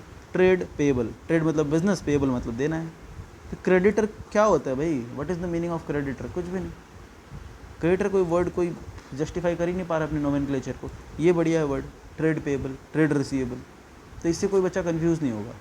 वैसे यहाँ पे रिटर्न आउटवर्ड आराम से समझ में आ रहा है, रिटर्न आउटवर्ड माल बाहर जा रहा है। कैरेज इनवर्ड मतलब लाने का खर्चा, माल खरीदने का खर्चा। कैरेज आउटवर्ड बेचते टाइम जो भाड़ा लगा उसका खर्चा। खरीदते टाइम जो लगा वो ट्रेडिंग में आएगा, बेचते टाइम जो लगा वो सेल में आएगा, सीधा सा बात है। रिटर्न इनवर्ड, रिटर्न वापस आ रहा है मतलब सेल रिटर्न, ठीक है ना। ओके, परचेज रिटर्न हमने लिख लिया। सेल, सेल पे भी मैंने डॉट दिया हुआ था। अब जब मैं सेल का डॉट को खोजूंगा कि क्या था, फिर मुझे पता चलेगा अच्छा वो तो फर्नीचर का एडजस्टमेंट था जो मैंने ऑलरेडी कर लिया है, तो उसे भी ख़त्म कर देंगे। कितना दिया हुआ है? 23 लाख्स। इसके बाद दिया हुआ सेल रिटर्न, तो यहाँ पे मैं माइनस करूँगा सेल्स रिटर्न, कितना का है? 42,000। तो 23 लाख माइनस 14,000 माइनस 42,000, तो ये निकल के आता है 22,44,000।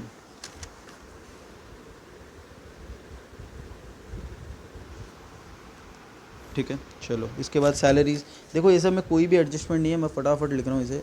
टू सैलरीज एक ही जगह आएगा ऑब्वियसली। अब रेंट, रेंट जैसे मैं देख रहा हूँ वहाँ पे मुझे एक डॉट दिखाई दे रहा है, तो मैं लिखूँगा टू रेंट फॉर गोडाउन। ये रेंट फॉर फैक्ट्री नहीं है, रेंट फॉर गोडाउन है। गोडाउन फैक्ट्री के बाद होता है, फैक्ट्री के अंदर गोडाउन नहीं होता है, तो ये पीएल में आता है, ठीक है ना। अच्छा 55,000 दिया हुआ है। एडजस्टमेंट देखूंगा मैं, जैसे 2 months rent of godown is outstanding. इसका मतलब ये 55,000 कितने महीने का रेंट है भैया? अगर 2 महीने का आउटस्टैंडिंग है तो पक्का इसने 10 महीने का दिया है, तो 55,000 अगर 10 महीने का रेंट है तो 12 महीने का कितना होगा? अच्छा भैया ऐसा भी कर सकते हैं हम लोग? हाँ बिल्कुल ऐसा ही करना होता है। ये 10 के लेवल पे है तो 12 के लेवल पे कितना होगा? अच्छा मतलब भैया ये भी हम लोग लेवल के कैसे कर सकते हैं? हाँ बिल्कुल कर सकते हो भैया। हमने तो ऐसा किया था, हम लोग लिखते थे रेंट फॉर गोडाउन 55,000, हम लोग करते थे 55,000, फिर हम लोग लिखते थे भैया ऐड आउटस्टैंडिंग। हम लोग ऐसे करके निकालते थे कि 55,000 अगर 10 महीना का है तो एक महीना का कितना? 5500 रुपया, फिर 2 महीना का ड्यू है वो कितना? 11,000, तो आउटस्टैंडिंग 11,000 को ऐड करते थे। बिल्कुल आप पुराना मेथड भी कर सकते हो, मुझे कोई दिक्कत नहीं है ठीक है ना। चलो 55,000 ऑलरेडी ट्रायल बैलेंस में दिया हुआ था, तो वो तो खर्चा में आ गया। अब जो 11,000 रुपये का आउटस्टैंडिंग मैंने निकाला है वो तो 2 जगह आना चाहिए, क्योंकि उसका जर्नल एंट्री तो पास ही नहीं हुआ। बताओ जर्नल एंट्री क्या होना चाहिए भैया? ये होना चाहिए rent account debit to outstanding rent. तो रेंट में तो हमने जोड़ दिया इसे, अब आउटस्टैंडिंग रेंट पे आ जाओ। आउटस्टैंडिंग रेंट कहाँ दिखाना चाहिए बताओ भैया? आउटस्टैंडिंग रेंट हमें दिखाना चाहिए लाइबिलिटी साइड में, है ना। तो लाइबिलिटी साइड में दिखाओ, यहाँ मैं लिखूँगा आउटस्टैंडिंग रेंट। एग्जाम में देखो ये भी ओएस भी लिखना आपको अलाउड नहीं है, पूरा आउटस्टैंडिंग लिखना पड़ेगा आपको। यानी आउटस्टैंडिंग में आप चाहे तो यहाँ दिखा सकते हो कि 55,000 अगर 10 महीना का है तो 2 महीना का कितना होगा। हर जगह ये आपको यूनिटरी मेथड, ये लेवल वेवल ये सब काम आ रहा है ना। मैथ्स के टीचर से आपको सीखना चाहिए सब चीज़, तो आपको ऑलरेडी आना चाहिए। देखो ये सब बहुत सिंपल चीज़ें हैं, कोई बात नहीं, मैं हूँ, कहीं आपको ऐसे ले जाने नहीं दूंगा, कोई भी कंसेप्ट छोड़ के नहीं जाएंगे आप। ओके ये हो गया, इसे भी टिक कर लो। एडजस्टमेंट नंबर 3 को टिक कर लो। 4 पे आते हैं। बोलता है interest on loan from Vishwanath 27,000 रुपये दिया हुआ है, और इसका मैंने ऑलरेडी आपको पॉइंट दिखा दिया था कि interest on loan from Vishwanath जो है 12% पे देना है, और लोन लिया था 1/5/2016 को। तो मैं लिखूँगा यहाँ पे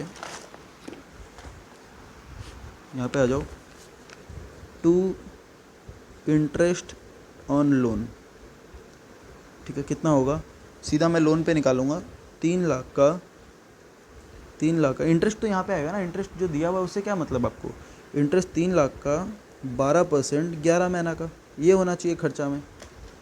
3 लाख का 12% 11 महीना का, तो 33,000 मेरा रेंट आना, इंटरेस्ट आना चाहिए खर्चा में।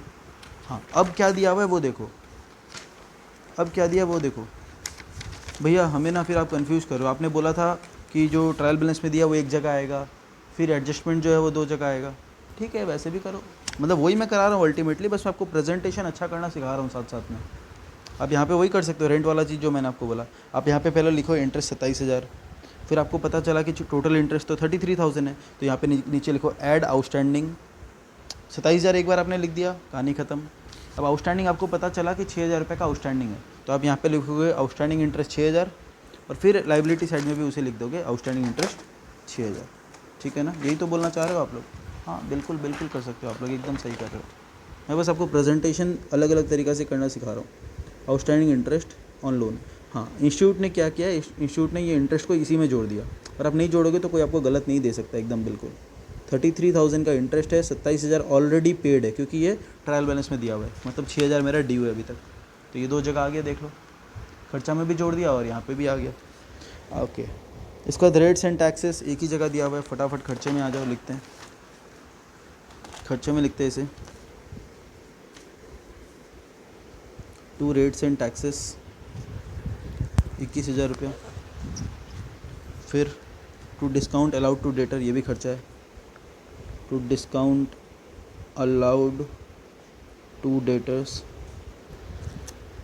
24,000, और ऐसा कुछ भी नहीं है कि आपको लाइन बाय लाइन लिखना पड़ेगा, आपकी मर्ज़ी, ऊपर नीचे आप करो, कोई दिक्कत नहीं है।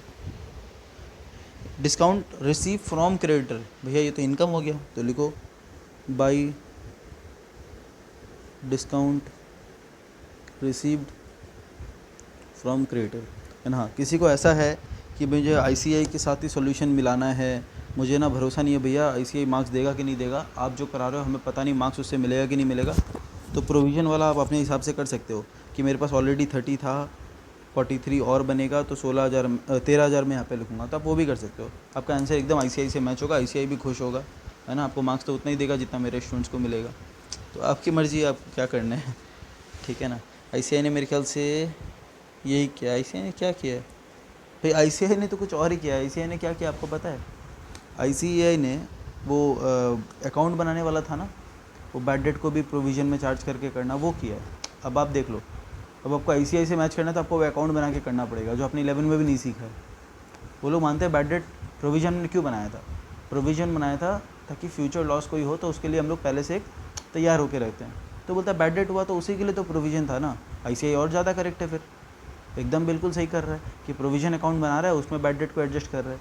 बोलता है जब हमने प्रोविज़न बनाया था तो आप अलग से बैड डेट का खर्चा क्यों दिखा रहे हो, उसे उसमें चार्ज करो। तो ICAI ने क्या किया, ये 13,000 प्लस वो बैड डेट 20,000 है क्या, हाँ, उसको एक साथ में लिख दिया। ICAI बिल्कुल सही कर रहा है एकदम। आपको ICAI के साथ मैच करना है तो वो अकाउंट बनाना पड़ेगा, है ना, जो मैंने पिछली क्लास में सिखाया था। ठीक है, ओके ओके ओके ओके। इसके बाद freight on purchase, freight purchase में तो ट्रेडिंग डायरेक्ट एक्सपेंस होगा, ख़रीदने का फ्रेट, ख़रीदने में खर्चा लगा, कितना लगा 12,000। ठीक है, इसके बाद कैरेज आउटवर्ड बाहर भेजने का खर्चा, भेजने का भाड़ा, कैरेज आउटवर्ड। कि देखो बहुत ज़्यादा ना क्वेश्चंस है नहीं, 11 में तो हम लोग क्या करते हैं, n नंबर ऑफ़ क्वेश्चंस करते हैं, अपने पास पूरा 1 साल का टाइम रहता है, तो हम लोग क्या करते हैं, दुनिया भर का क्वेश्चन करते हैं। तो मैं वो वहाँ पे अगर मैं पढ़ा रहा होता तो आपको क्या करता, जो क्वेश्चन रहता उसमें जितना है उतना चीज़ बताता। यहाँ पे क्वेश्चन है 10 मार्क्स का, मैं आपको चीज़ बता रहा हूँ 25 मार्क्स का, क्यों? क्योंकि मेरे पास क्वेश्चंस लिमिटेड है फाउंडेशन की बुक में, तो मुझे उसी क्वेश्चन को लेके हर एक एंगल से आपको बताना होता है। ठीक है ना, ऐसा मत सोचना कि भैया एक क्वेश्चन को इतना क्यों टान रहे हैं, आधा घंटा हो गया वही चले जा रहा है। भाई मैं चाह रहा हूँ कि उसका हर एक एंगल खोल के दिखाऊँ कि वो क्या हो सकता है, आपके दिमाग में क्या आ सकता है। ठीक है ना, ये मेरा तरीका है एक्चुअली। अगर आप इरिटेट हो रहे हो तो सॉरी फॉर दैट, लेकिन उपाय नहीं है, आपको बलिदान देना होगा है ना, मुझे बेयर करना होगा, उपाय नहीं है। देन इसके बाद ड्राइंग्स दिया हुआ है, तो ड्राइंग्स हम लोग क्या करते हैं, अब देखो ड्राइंग्स का भी ऐसा चक्कर है, कोई क्या करते हैं, कैपिटल अकाउंट बना के सिखाते हैं कि बच्चे कैपिटल अकाउंट बनाओ, उसमें ड्राइंग्स को चार्ज करो, वो भी कर सकते हैं। ड्राइंग्स अकाउंट कैसे, कैपिटल अकाउंट बनाओ, बाई बैलेंस BD, प्रॉफिट को लिखो बाई नेट प्रॉफिट, ड्राइंग्स को लिखो 2 ड्राइंग्स। पार्टनरशिप में तो आपने सीखा भाई है ना, वैसे प्रोप्राइटरशिप का भी बना के सिखाते हैं मेरे ख्याल से। ICI ने वैसा कम से कम नहीं किया इस बार, लेकिन वो भी किया जा सकता है एकदम बिल्कुल सही, ठीक है ना। तो कोई किसी ने वो सिखाया तो वो भी कर सकते हो। कैपिटल अभी तक मेरे हाथ में आया नहीं, कैपिटल का बैलेंस आएगा तब देखेंगे। मुझे पता चला ड्राइंग्स, तो मैं सिर्फ ड्राइंग्स को लिख दूंगा क्योंकि मुझे पता है ये कैपिटल से माइनस होना चाहिए।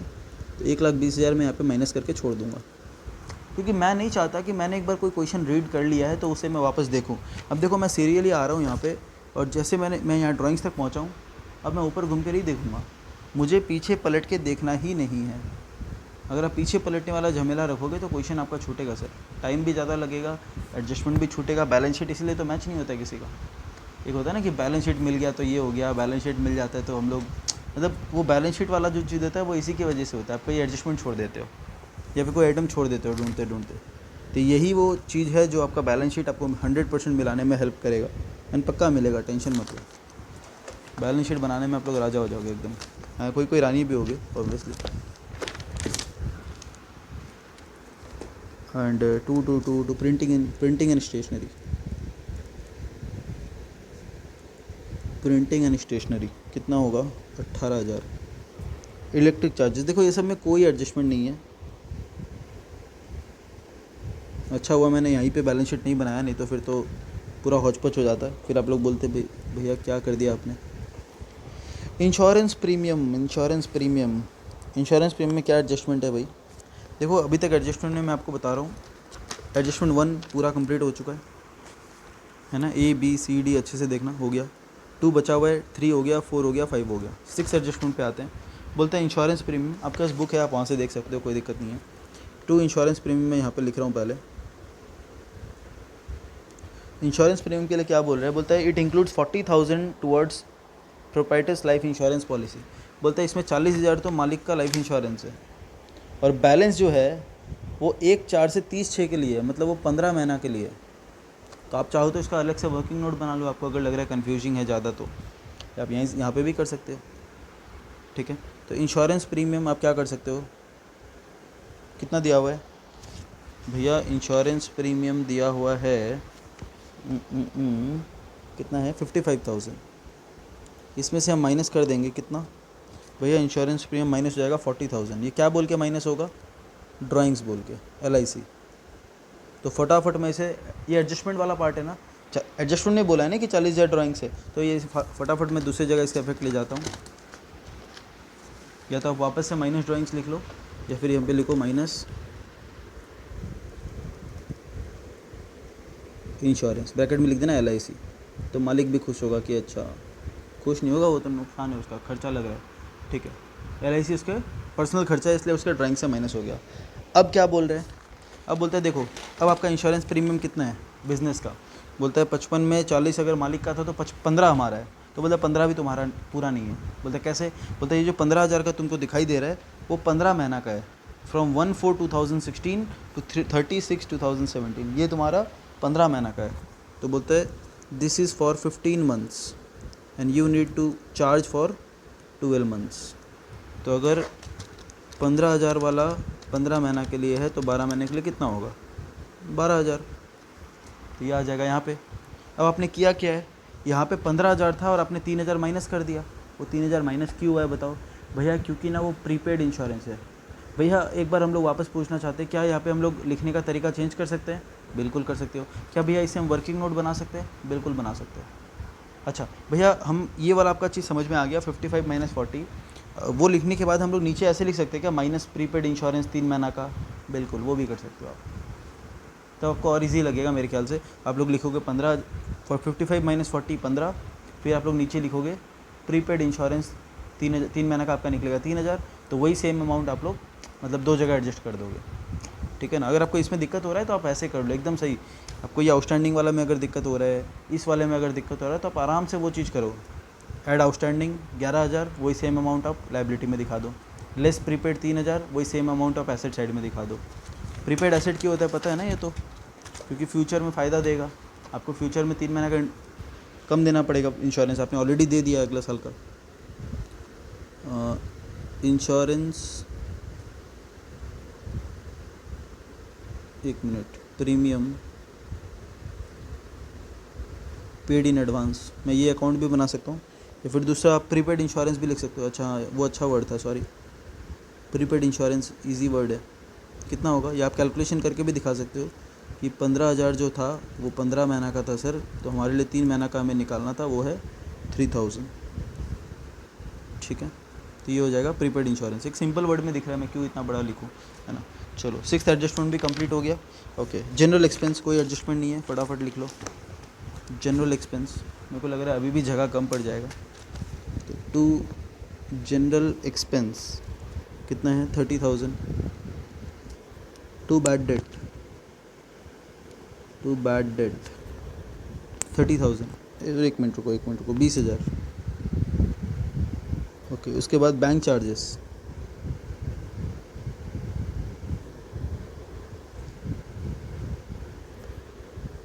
16,000। ठीक है। ओके, मोटर कार एक्सपेंस, भैया क्या ये कैपिटलाइज होना चाहिए था? क्या इसको हम लोग मोटर कार के साथ जोड़ेंगे? नहीं, मोटर कार में कोई खर्चा लगा आपका, हो सकता है पेट्रोल का लगा हो सकता है कोई छोटा मोटा रिपेयरिंग हो, कैपिटलाइज थोड़ी करेंगे। आपको कोई हिंट मिल रहा है कि ये कैपिटलाइज होना चाहिए था, मोटर कार में जुड़ना चाहिए था? ये मत सोच लेना कि मोटर कार में खर्चा किया तो मोटर कार में जोड़ देते हैं, ये गलती मत कर देना। मोटर कार का खर्चा मतलब पेट्रोल का खर्चा, थोड़ा बहुत छोटा मोटा रिपेयरिंग का खर्चा। कैपिटलाइज करने का बात होता तो ये कुछ बताता ना आपको। तो टू मोटर कार एक्सपेंस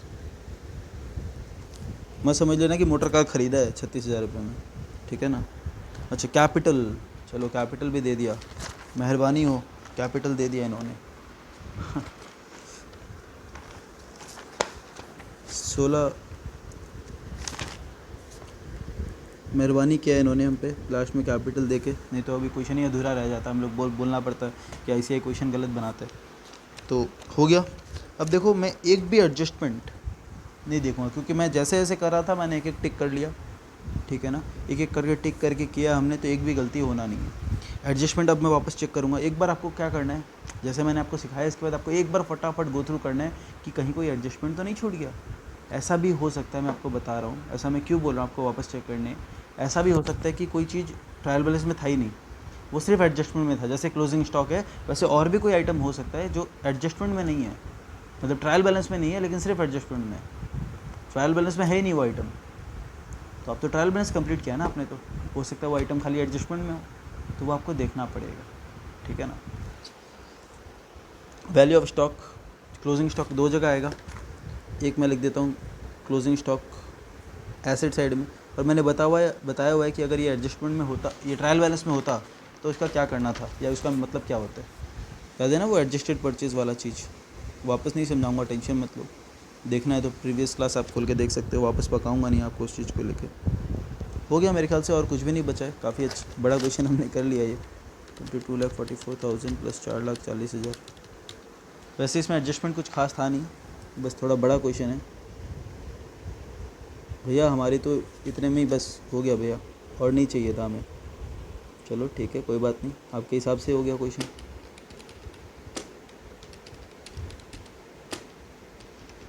भैया हमारा जीपी हमारा भी इतना ही आ रहा है क्या, कुछ गलती किया है क्या हमने। 26,84,000 माइनस 6,20,000, 13,34,000। ओके, मैंने कैलकुलेट गलत किया था, 7,18,000 जीपी आ रहा है मेरा, टू ग्रॉस प्रॉफिट। ये भी पूरा लिखना है, जीपी मतलब क्या ना एग्ज़ाम में, 7,18,000। एंड इसमें ना बैलेंसिंग फिगर लिखने की ज़रूरत नहीं है, ये अंडरस्टूड है कि जीपी बैलेंसिंग फिगर आता है, जहाँ पे लिखना होता है वो हम लोग लिखेंगे। By GP 7,18,000। भैया इससे कोई रॉन्ग नहीं दे देगा ना? नहीं, ऐसा कोई बात नहीं है, ऐसा कोई रॉन्ग नहीं देगा कि आपने इतना गैप देके क्यों लिखा है, बताओ। जान थोड़ी ले लिया आपने उसका, जो आपको मार्क्स काट लेगा इसमें कि इतना नीचे गैप क्यों लिखा है, उसे भी समझ में आता है इतना बड़ा क्वेश्चन है। हाँ, अगर मार्क्स काटेगा मतलब फिर वो ऐसे ही, वो पेपर क्या चेक करे वही जाने।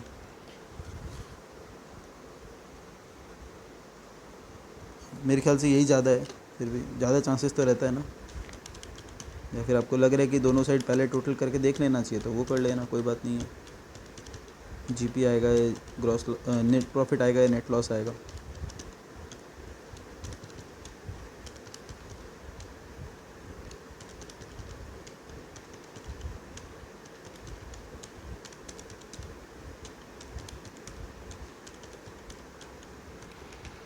1,73,000 टू नेट प्रॉफिट। ये भी अंडरस्टूड है कि ये बैलेंसिंग फिगर आता है, तो ये भी लिखने की ज़रूरत नहीं है। नेट प्रॉफिट कहाँ जाता है भैया? ये तो जाके ना कैपिटल में ऐड होता है। दूसरा कोई ऑप्शन है आपको पता है क्या? मतलब भैया दूसरा कोई ऑप्शन है? अगर मैं नेट प्रॉफिट को यहाँ ऐड नहीं करना चाहूँ तो कुछ कर सकता हूँ? हाँ भैया बिल्कुल, आप यहाँ पे profit and loss credit balance लिखते हो लाइबिलिटी साइड में, वो भी चलेगा। अच्छा चलेगा क्या? हाँ भैया बिल्कुल, वो भी करेक्ट है। आप प्रॉफिट एंड लॉस बोल के लाइबिलिटी साइड में खड़ा कर दोगे, वो भी करेक्ट है। हाँ, प्रेजेंटेशन वाइज ज़्यादा करेक्ट कौन सा है आप बोलोगे तो मैं बोलूँगा हाँ कैपिटल में ऐड कर लेना। तो 73 प्लस 16,20,000 माइनस 1,60,000, ये आ रहा है मेरा 16,33,000। बैलेंस शीट का टोटल कितना आ रहा है? 4,30,000, 3,11,000, 6,000, 23,80,000। बस बैलेंस शीट मैच हो जाए, है ना? यही तो दुआ रहती है हमारी, प्रे करते रहते हैं एग्ज़ाम में कि भाई बैलेंस शीट मैच हो जाए। Minus 1,80,000 minus 1,70,000 minus 5,70,000 minus 1,60,000 minus 3,000 minus 4,40,000। चलो भैया आपका ज़ीरो आया है, आप बोल रहे हो चलो। नहीं, मैंने ना 23,80 से माइनस करके देखा है कि कहीं डिफरेंस तो नहीं है, इसलिए ऐसा। ठीक है, इजी था ना क्वेश्चन? बताओ। अब देखो 2-3 चीज़ के लिए इन्होंने वर्किंग नोट बनाया, मैं आपको दिखाता हूँ क्या किया इन्होंने। एक तो ये प्रोविज़न फॉर डाउटफुल डेट वाला अपना तरीका इस्तेमाल किया है। ओपनिंग बैलेंस बैड डेट को इसमें ट्रांसफ़र कर दिया, क्लोजिंग कितना रखना है वो देख लिया, और बैलेंसिंग फिगर से निकाल लिया कि प्रॉफिट एंड लॉस में कितना ट्रांसफ़र करना है। इंटरेस्ट ऑन लोन वाला भी इन्होंने किया कि पूरा 33 निकाल लिया, फिर देखा कि ट्रायल बैलेंस में कितना दिया हुआ है, पेड अमाउंट, तो आउटस्टैंडिंग पता चल गया। ठीक है, इसके बाद डिप्रिशिएशन सबका अलग अलग वैसे चार्ज कर लिया। एंड इंश्योरेंस वाले में क्या किया कि 55 दिया हुआ है, पर्सनल प्रीमियम LIC जो है मालिक का ड्राइंग्स, तो वो इन्होंने माइनस कर लिया। फिर पता चला कि ये 15,000 बचा हुआ है, ये फॉर्म का है। 15,000 में से, हाँ ये देखो यहाँ पे भी इन्होंने भी यही चीज़ फॉलो किया कि 15,000 अगर 15 महीना का है तो 3 महीना का। पहली बार ये लोग मेरे जैसा कर रहे हैं, ठीक है ना? बाकी टाइम तो मैं अपने हिसाब से करता हूँ। तो ये अगर ये 15 महीना का है तो 3 महीना का कितना होगा? ठीक है, तो इससे पता चल गया कि भाई PL में इतना जाएगा और ये एसेट साइड में जाएगा एज अ प्रीपेड इंश्योरेंस। तो ये अच्छा क्वेश्चन था। एक लास्ट इलस्ट्रेशन बचा हुआ है। हाँ, अब मैं आपको होमवर्क दे देता हूँ, मैं जो बोल रहा था। एक इलस्ट्रेशन 10 एकदम बच्चा वाला क्वेश्चन है, और अब मैं क्वेश्चन देख के यहाँ पे लिख दिया था मैंने, गिव होमवर्क, है ना? कल ही मैंने रीड किया कि यार ये क्वेश्चन क्या रखना मेरे लिए, आपको अच्छा क्वेश्चन कराऊंगा इससे अच्छा प्रैक्टिकल वाला। तो इलस्ट्रेशन 7 और 10 बहुत जन ने मेरे को होमवर्क भेज भी दिया करके, भैया ये आपने होमवर्क दिया ही क्यों था, ये तो हम खुद ही कर लेते। तो इलस्ट्रेशन 7 एंड 10 काफ़ी जन ने होमवर्क कर भी लिया है, तो आप लोग भी कर लेना। एंड इसके बाद देखते क्वेश्चन में 13 क्या बोल रहे हैं। बोलते हैं Crimstons limited profit and loss account includes the following information. बोलता है डिप्रिशिएशन है उसमें, बैड डेट रिटर्न ऑफ है, प्रोविजन इंक्रीज है, प्रपोज डिविडेंड है, रिटेन्ड प्रॉफिट है और लाइबिलिटी है। State which of the items from 1 to 6 are transfer to provision, transfer to reserves, neither related to provision nor reserves. ये इस type का question है, ठीक है ना? तो ये क्या बोल, अब इसमें अपने को क्या करना है? अच्छा, इसमें और ज़्यादा कुछ है नहीं, अपने को नॉर्मल खाली बताना ही है इनको। तो ये लोग सिर्फ नॉर्मली पूछ रहे हैं कि भाई ये 6 आइटम है, ये ऐसे एग्जाम में आएगा नहीं, फिर भी नॉलेज के लिए देख सकते हो कि इसमें से कौन कौन सा ट्रांसफ़र टू प्रोविज़न है। अब देखो डिप्रिशिएशन क्या होता है, कोई प्रोविज़न से कनेक्शन है? हाँ भैया, इसके लिए ना हम लोग कभी कभी प्रोविज़न फॉर डिप्रिशिएशन बनाते हैं, तो इसे मैं डाल दूँगा ट्रांसफ़र टू प्रोविज़न में। बैड डेट रिटर्न ऑफ, ये कोई प्रोविज़न में भैया जाता है ना, प्रोविज़न फॉर डाउटफुल डेट में। देखो ये रिटर्न ऑफ बोल रहे हैं, मतलब ये आप बोल सकते हो प्रोविज़न फॉर डाउटफुल डेट में जाता है, लेकिन ये जनरली हम लोग डायरेक्ट इसको PL में भेजते हैं ना, तो ये कोई प्रोविज़न है। हाँ, अगर यहाँ पे बात आता, ये रहा देखो ये वाला point, increase in provision for doubtful date, हाँ इसे मैं बोल सकता हूँ कि ये प्रोविज़न है, ठीक है ना? ये भी ट्रांसफ़र टू प्रोविज़न हो जाएगा। लेकिन ये बैड डेट मैं जनरली बोलूँगा ना, तो ये कोई प्रोविज़न है ना कोई रिजर्व्स है, तो ये C में जाना चाहिए। हालांकि अगर आपको लग रहा है कि बुक जैसा करता है भैया इसको तो प्रोविज़न मानना चाहिए, प्रोविज़न में जाना चाहिए, तो आप बोल सकते हो, ठीक है ना? और A एज़ पर ICI का सॉल्यूशन, ये सॉल्यूशन का बात नहीं कर रहा हूँ, प्रैक्टिकल सॉल्यूशन का बात कर रहा हूँ, ठीक है ना? प्रपोज डिविडेंड, भैया प्रपोज डिविडेंड तो आजकल अलाउड नहीं है। अच्छा, आपको पता है ये अलाउड नहीं है। एज़ पर अकाउंटिंग स्टैंडर्ड 4, जब आपने ये पढ़ा होगा, मैं आपको बताना, जब आपने कैश फ्लो पढ़ा होगा या फिर जब आपने रेशियो पढ़ा होगा क्लास 12 में, वहाँ पे आपकी क्लास 12 के टीचर ने बताया होगा कि प्रपोज डिविडेंड आजकल बंद हो गया है। क्यों बंद हुआ है, क्या हुआ है, ये मेरा अभी का टॉपिक है नहीं। हाँ, जैसे आप सीए इंटरमीडिएट में आओगे तो सबसे ज़्यादा मतलब सबसे पहले ही ये टॉपिक डिस्कस हो जाएगा, है ना, कि क्यों हुआ है, क्या रीज़न है इसका, नहीं है। हाँ, अगर कोई आपको रीज़न नहीं बता रहा है, अगर आप इंटरमीडिएट कहीं और ले रहे हो, कोई रीज़न नहीं बता रहे तो प्लीज़ उसे बोलना रीज़न बता दो, नहीं आता है तो मैं किसी और से सीख लेता हूँ, ठीक है ना। तो प्लीज़ रीज़न हर चीज़ का जानना कि कोई चीज़ क्यों बंद हुआ है, हर एक चीज़ के पीछे कारण है, हर एक चीज़ के पीछे लॉजिक है, ठीक है ना, क्यों बंद हुआ है, नहीं हुआ है। तो प्रोपोज डिविडेंड आजकल अलाउड नहीं है, और ऐसे भी ये ना कोई प्रोविज़न है ना कोई रिजर्व्स है, ठीक है ना। तो मैं 4 को मैं ए में सी में डालूँगा। रिटेन्ड प्रॉफिट, भैया रिटेन्ड प्रॉफिट तो अल्टीमेटली रिजर्व्स है, मतलब अल्टीमेटली क्या बन जाता है, ये रिजर्व एंड सरप्लस का पार्ट बन जाता है, तो मैं इसे लिखूँगा B. And liability for tax, इसके लिए आपने एक वर्ड पढ़ा होगा प्रोविज़न फॉर टैक्स बोल के, एक प्रोविज़न बनता है, पता है आपको, आपने कैश फ्लो में पढ़ा होगा प्रोविज़न फॉर टैक्स, उसका आप अकाउंट भी बनाना आपने सीखा होगा। तो ये भी प्रोविज़न में ट्रांसफ़र होता है, तो ये भी मैं लिखूँगा ट्रांसफ़र टू प्रोविज़न, ठीक है। एक एक आइटम को कैसे डील करना चाहिए ना, ये सब इन्होंने दिया हुआ है, बहुत अच्छा चीज़ है ये। मैं पहले देखा नहीं था, ये अभी मुझे दिखा है कि ये बहुत अच्छा चीज़ दिखा हुआ है कि अगर ट्रायल बैलेंस में दिया हुआ है तो क्या होगा, ट्रायल बैलेंस में नहीं दिया हुआ है तो क्या होगा। मैं एक एग्जांपल दिखाना चाहता हूँ, जैसे बैड डेट। भाई बैड डेट अगर ट्रायल बैलेंस में दिया हुआ है तो सिर्फ प्रॉफिट एंड लॉस में ले गया था मैंने, लेकिन अगर ये ट्रायल बैलेंस में नहीं है तो क्या करेंगे, एक तो प्रॉफिट एंड लॉस में लेके जाएंगे और एसेट साइड से माइनस भी करेंगे, दो जगह इसका ट्रीटमेंट आएगा। देख रहे हो आप, अगर ट्रायल बैलेंस में तो एक ट्रीटमेंट, ट्रायल बैलेंस में नहीं है तो दो या दो से ज़्यादा भी हो सकता है, ऐसा नहीं कि दो ही होगा, दो से ज़्यादा भी हो सकता है कभी कभार, ऐसा बात नहीं है कि दो ही जगह होगा। जैसे मैं आपको दिखा रहा हूँ लॉस बाय फायर, चलो लॉस बाय फायर का ट्रीटमेंट दिखाता हूँ मैं आपको। लॉस बाय फायर में क्या है, अगर दिया हुआ होता तो मैं सीधा पीएल में लिख देता to loss by fire, loss है, लेकिन ऐसे दो बार ही आएगा। मैं समझ रहा हूँ आप बोलना चाह रहे हो कि भैया loss by fire to purchase ही तो होता है, यही एंट्री तो होता है। हाँ, आपकी बात सही है, लेकिन कई बार लॉस बाय फायर के साथ बोल देता है इंश्योरेंस क्लेम रिसीवेबल। तो हम लोग क्या करेंगे, ट्रेडिंग अकाउंट में क्रेडिट साइड में लिखेंगे लॉस को। मेरे हिसाब से हम लोग को क्या करना चाहिए, loss by fire to purchase, है ना। लॉस बाय फायर एक खर्चा है हम लोग के लिए, तो ये लोग बोल रहे हैं लॉस बाय फायर एक तरीका का एबनॉर्मल लॉस है, एंड पीएल में उसे वापस से डेबिट साइड में लिख देते हैं। देख लो अब ये क्या बोलना चाह रहे हैं, देखो बोलते हैं ट्रेडिंग अकाउंट में क्रेडिट साइड में आप दिखाओ with full amount of loss, and PL में उसको वापस से डेबिट कर दो। याद आ रहा है आपको कुछ पढ़ाया हुआ मेरा? हालांकि ऐसा हम लोग कभी करते नहीं, हम लोग सीधा क्या करते हैं, हम लोग बोलते हैं कि loss by fire to purchase, purchase से माइनस कर देते हैं और उसे डेबिट साइड में दिखा देते हैं। और आपको पता है परचेज से माइनस नहीं करके, अगर मैं सोचूं डेबिट साइड में ये रहा ट्रेडिंग अकाउंट, अगर मैं डेबिट साइड में इसे परचेज से माइनस ना करूँ तो ये कहाँ जाएगा, क्रेडिट साइड में जाएगा, by loss on loss by fire. अब आप बताओ ट्रेडिंग अकाउंट के क्रेडिट साइड में लॉस बाय फायर क्यों आया, कभी सोचा है आपने? आप ये सब चीज़ कर चुके हो। अगर कभी मैं बताता हूँ लॉस बाय फायर एडजस्टमेंट में दिया आपने, क्या एंट्री क्या होगा भैया, लॉस बाय फायर का एंट्री होता है loss by fire account debit to purchase. हाँ, तो आप लोग परचेज से उसे घटा देते हो और पीएल के डेबिट साइड में लिख देते हो। लेकिन आप समझो कोई चीज़ आप अगर ट्रेडिंग के डेबिट साइड में माइनस कर रहे हो तो आप इसे यहाँ भी लिख सकते हो। अब सोचो ये इनकम कैसे हो गया, कभी पूछा आपने अपने टीचर को कि लॉस बाय फायर को हम लोग खर्चा से माइनस क्यों कर रहे हैं या फिर इनकम में कैसे दिखा रहे हैं? याद करो मैंने कहाँ पढ़ाया था आपको, भैया हमें तो याद आ गया, आपने कंसाइनमेंट में पढ़ाया था कि एबनॉर्मल लॉस को हम लोग को AS5 बोलते हैं कि अलग से चमका के दिखाओ, कि पता चलना चाहिए लोगों को कि एबनॉर्मल लॉस हुआ है। नॉर्मल को तो हम लोग इग्नोर कर देते हैं कि वो ऑलरेडी स्टॉक में एडजस्ट हो जाता है, उसको हम लोग कुछ भी नहीं करते हैं, लेकिन एबनॉर्मल लॉस उसको हम अलग से चमका के यहाँ दिखाते हैं एंड सेम चीज़ को वापस से पीएल में डेबिट भी कर देते हैं। इसका इफेक्ट नहीं होगा क्योंकि क्लोजिंग स्टॉक कैसे वैल्यू होता है, फिजिकली जाके, तो फिजिकली जाऊँगा तो मैं अपने आप स्टॉक गायब ही मिलेगा मेरे को, तो मैं कम वैल्यू का स्टॉक ही तो लिखूँगा ना क्लोजिंग स्टॉक में, तो उससे तो कोई फ़र्क पड़ने वाला नहीं है। फिर भी आप अलग से क्यों दिखा रहे हो लॉस बाय फायर को, क्योंकि एबनॉर्मल आइटम है और एबनॉर्मल आइटम को दिखाना हमारा जिम्मेदारी है, क्योंकि हमें AS5 बोलता है, अकाउंटिंग स्टैंडर्ड 5 बोलता है कि कोई एबनॉर्मल लॉस है तो उसे अलग से सेपरेट डिस्क्लोजर चाहिए उसका, a separate disclosure is required for abnormal loss.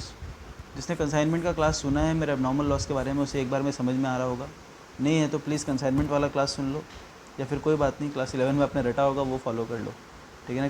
क्योंकि देखो ये चीज़ जिसने अभी फ्रेश बैच अगर कोई कर रहा है तो उसने तो ऑब्वियसली पहले कंसाइनमेंट करके वो कर रहा होगा, तो उसे वहाँ से समझ में आ रहा है। कोई ओल्ड बैच वाला कोई अगर ये वीडियो देख रहा है तो आपको मैंने ये चीज़ सेम चीज़ फेस टू फेस में समझाया था कि नॉर्मल लॉ हम लोग एबनॉर्मल लॉस को क्रेडिट क्यों करते हैं, फिर उसे पीएल में डेबिट क्यों करते हैं, ठीक है ना। एंड क्या बोल रहे हैं, अगर आपको इंश्योरेंस क्लेम मिल रहा है तो आप एसेट साइड में दिखाओगे ना इंश्योरेंस क्लेम रिसीवेबल, तो वही बताना चाह रहा है। तो ये बहुत अच्छा है मेरे ख्याल से ना, आपको ये रीड करना चाहिए। ये सी बिफोर एग्ज़ाम यहाँ पे मैं लिख रहा हूँ, सी बिफोर एग्ज़ाम, या फिर आप लोग लिखो मस्ट सी बिफोर एग्ज़ाम, तो आपको एक ब्रीफ आइडिया मिल जाएगा। देखो ये मैंने एक चीज़ बता रहा था ना आपको, provision for discount on debtor, provision for discount किस पे बनेगा। अब चलो एक एडजस्टमेंट मैं आपको बताता हूँ। अब मेरी आदत है कि ये मैं टेस्ट पे देता हूँ ताकि पता चले स्टूडेंट को आता है कि नहीं आता है, लेकिन अब क्या होता है ना, कई बार ऐसा होता है कि टेस्ट वाला चीज़ डिस्कस नहीं हो पाता है तो वो स्टूडेंट का मिस्टेक रह ही जाता है। तो एक चीज़ ध्यान देना होता है कि भाई बैड डेट कहाँ से माइनस हो रहा है, प्रोविज़न फॉर बैड डेट जब बन रहा है वो किस अमाउंट पे बनेगा, प्रोविज़न फॉर डिस्काउंट जो बन रहा है वो किस अमाउंट पे बनेगा। इस चीज़ को लेके बच्चों को कन्फ्यूजन रहता है। तो एक छोटा सा मैं आपको इस पर हिंट देना चाह रहा हूँ। सोचो किसी क्वेश्चन में ऐसा है, एक केस बनाता हूँ मैं ताकि आपको क्लैरिटी रहे इस चीज़ पे, कभी गलती ना हो। ये आउट ऑफ द बॉक्स है, मतलब आउट ऑफ द बुक है actually, out of the box तो नहीं है, ये अपना सिलेबस में ही है। ये आपका ट्रायल बैलेंस दिया हुआ है, ठीक है। इसमें डेटर्स है 1 लाख के, और बैड डेट दिए हुए 20,000। ये फिगर उल्टा पुल्टा अपना आ सकता है, ठीक है ना, क्योंकि मैं अभी एग्जांपल बना रहा हूँ, मैंने कोई पहले से प्रिपेयर नहीं किया था। और आपका ऑलरेडी यहाँ पे दिया हुआ है प्रोविज़न फॉर डाउटफुल डेट 5,000 का, ठीक है। एडिशनल इन्फॉर्मेशन क्या बोलता है, एडिशनल इन्फॉर्मेशन बोलता है बैड डेट हुआ है 10,000 का, प्रोविज़न फॉर डाउटफुल डेट आपको बनाना है 10%। एंड तीसरा एडजस्टमेंट दिया हुआ है provision for discount on debtor आपको बनाना है। ये मैं कभी करवाता नहीं हूँ क्लास में, जनरली जानबूझ के मैं इसे टेस्ट में देता हूँ कि स्टूडेंट को टेस्ट पता चले मुझे कि कितना वो खुद का दिमाग लगा रहे हैं, लेकिन चलो मैं करा देता हूँ कहीं छूट ना जाए मेरे से, ठीक है ना। तो ये है ट्रायल बैलेंस, इसमें ये सब दिया हुआ है। और एडिशनल इन्फॉर्मेशन बोलता है कि बैड डेट 10,000 है, प्रोविज़न फॉर डाउटफुल डेट 10% बनाना है, और provision for discount on debtor 5% बनाते हैं। आपको देख के शायद समझ में आ गया होगा कि मैं क्या बोलना चाह रहा हूँ कि स्टूडेंट से कहाँ गलती होते है। देखो अगर मैं एक छोटा सा पीएल बना के आपको दिखाता हूँ, इसका जब पीएल बनेगा ना, तो बताओ मेरा तरीका क्या बोलता है। मेरा तरीका बोलता है पुराना प्रोविज़न को उठा के फेंक दो, तो मैं पुराना प्रोविज़न को उठा के फेंक दूंगा। बताओ इसका और कोई काम है? नहीं। स्टेप देखना मैं क्या कर रहा हूँ, बाद में आपको अब अचानक से आप देखोगे तो लगेगा ला सब कुछ हो गया, पता ही नहीं चला क्या हुआ। तो ध्यान दो मैं क्या बोल रहा हूँ। मैं बोलता हूँ हमेशा कि पुराना प्रोविज़न को राइट ऑफ कर दो, इसका कोई काम नहीं है। मैं आईसीआई के मेथड फॉलो नहीं कर रहा हूँ, आईसीआई क्या अकाउंट बना के करता है। मुझे जो सिंपल लग रहा है, जो राइट लग रहा है, मैं वो कर रहा हूँ, ठीक है ना। आपको 100% मार्क्स मिलेगा, ये मेरी गारंटी है। नहीं होगा तो मैं फाइट करूँगा आपके लिए, टेंशन एकदम। मतलब पुराना प्रोविज़न मैंने राइट ऑफ कर दिया, ठीक है, हो गया उसका काम।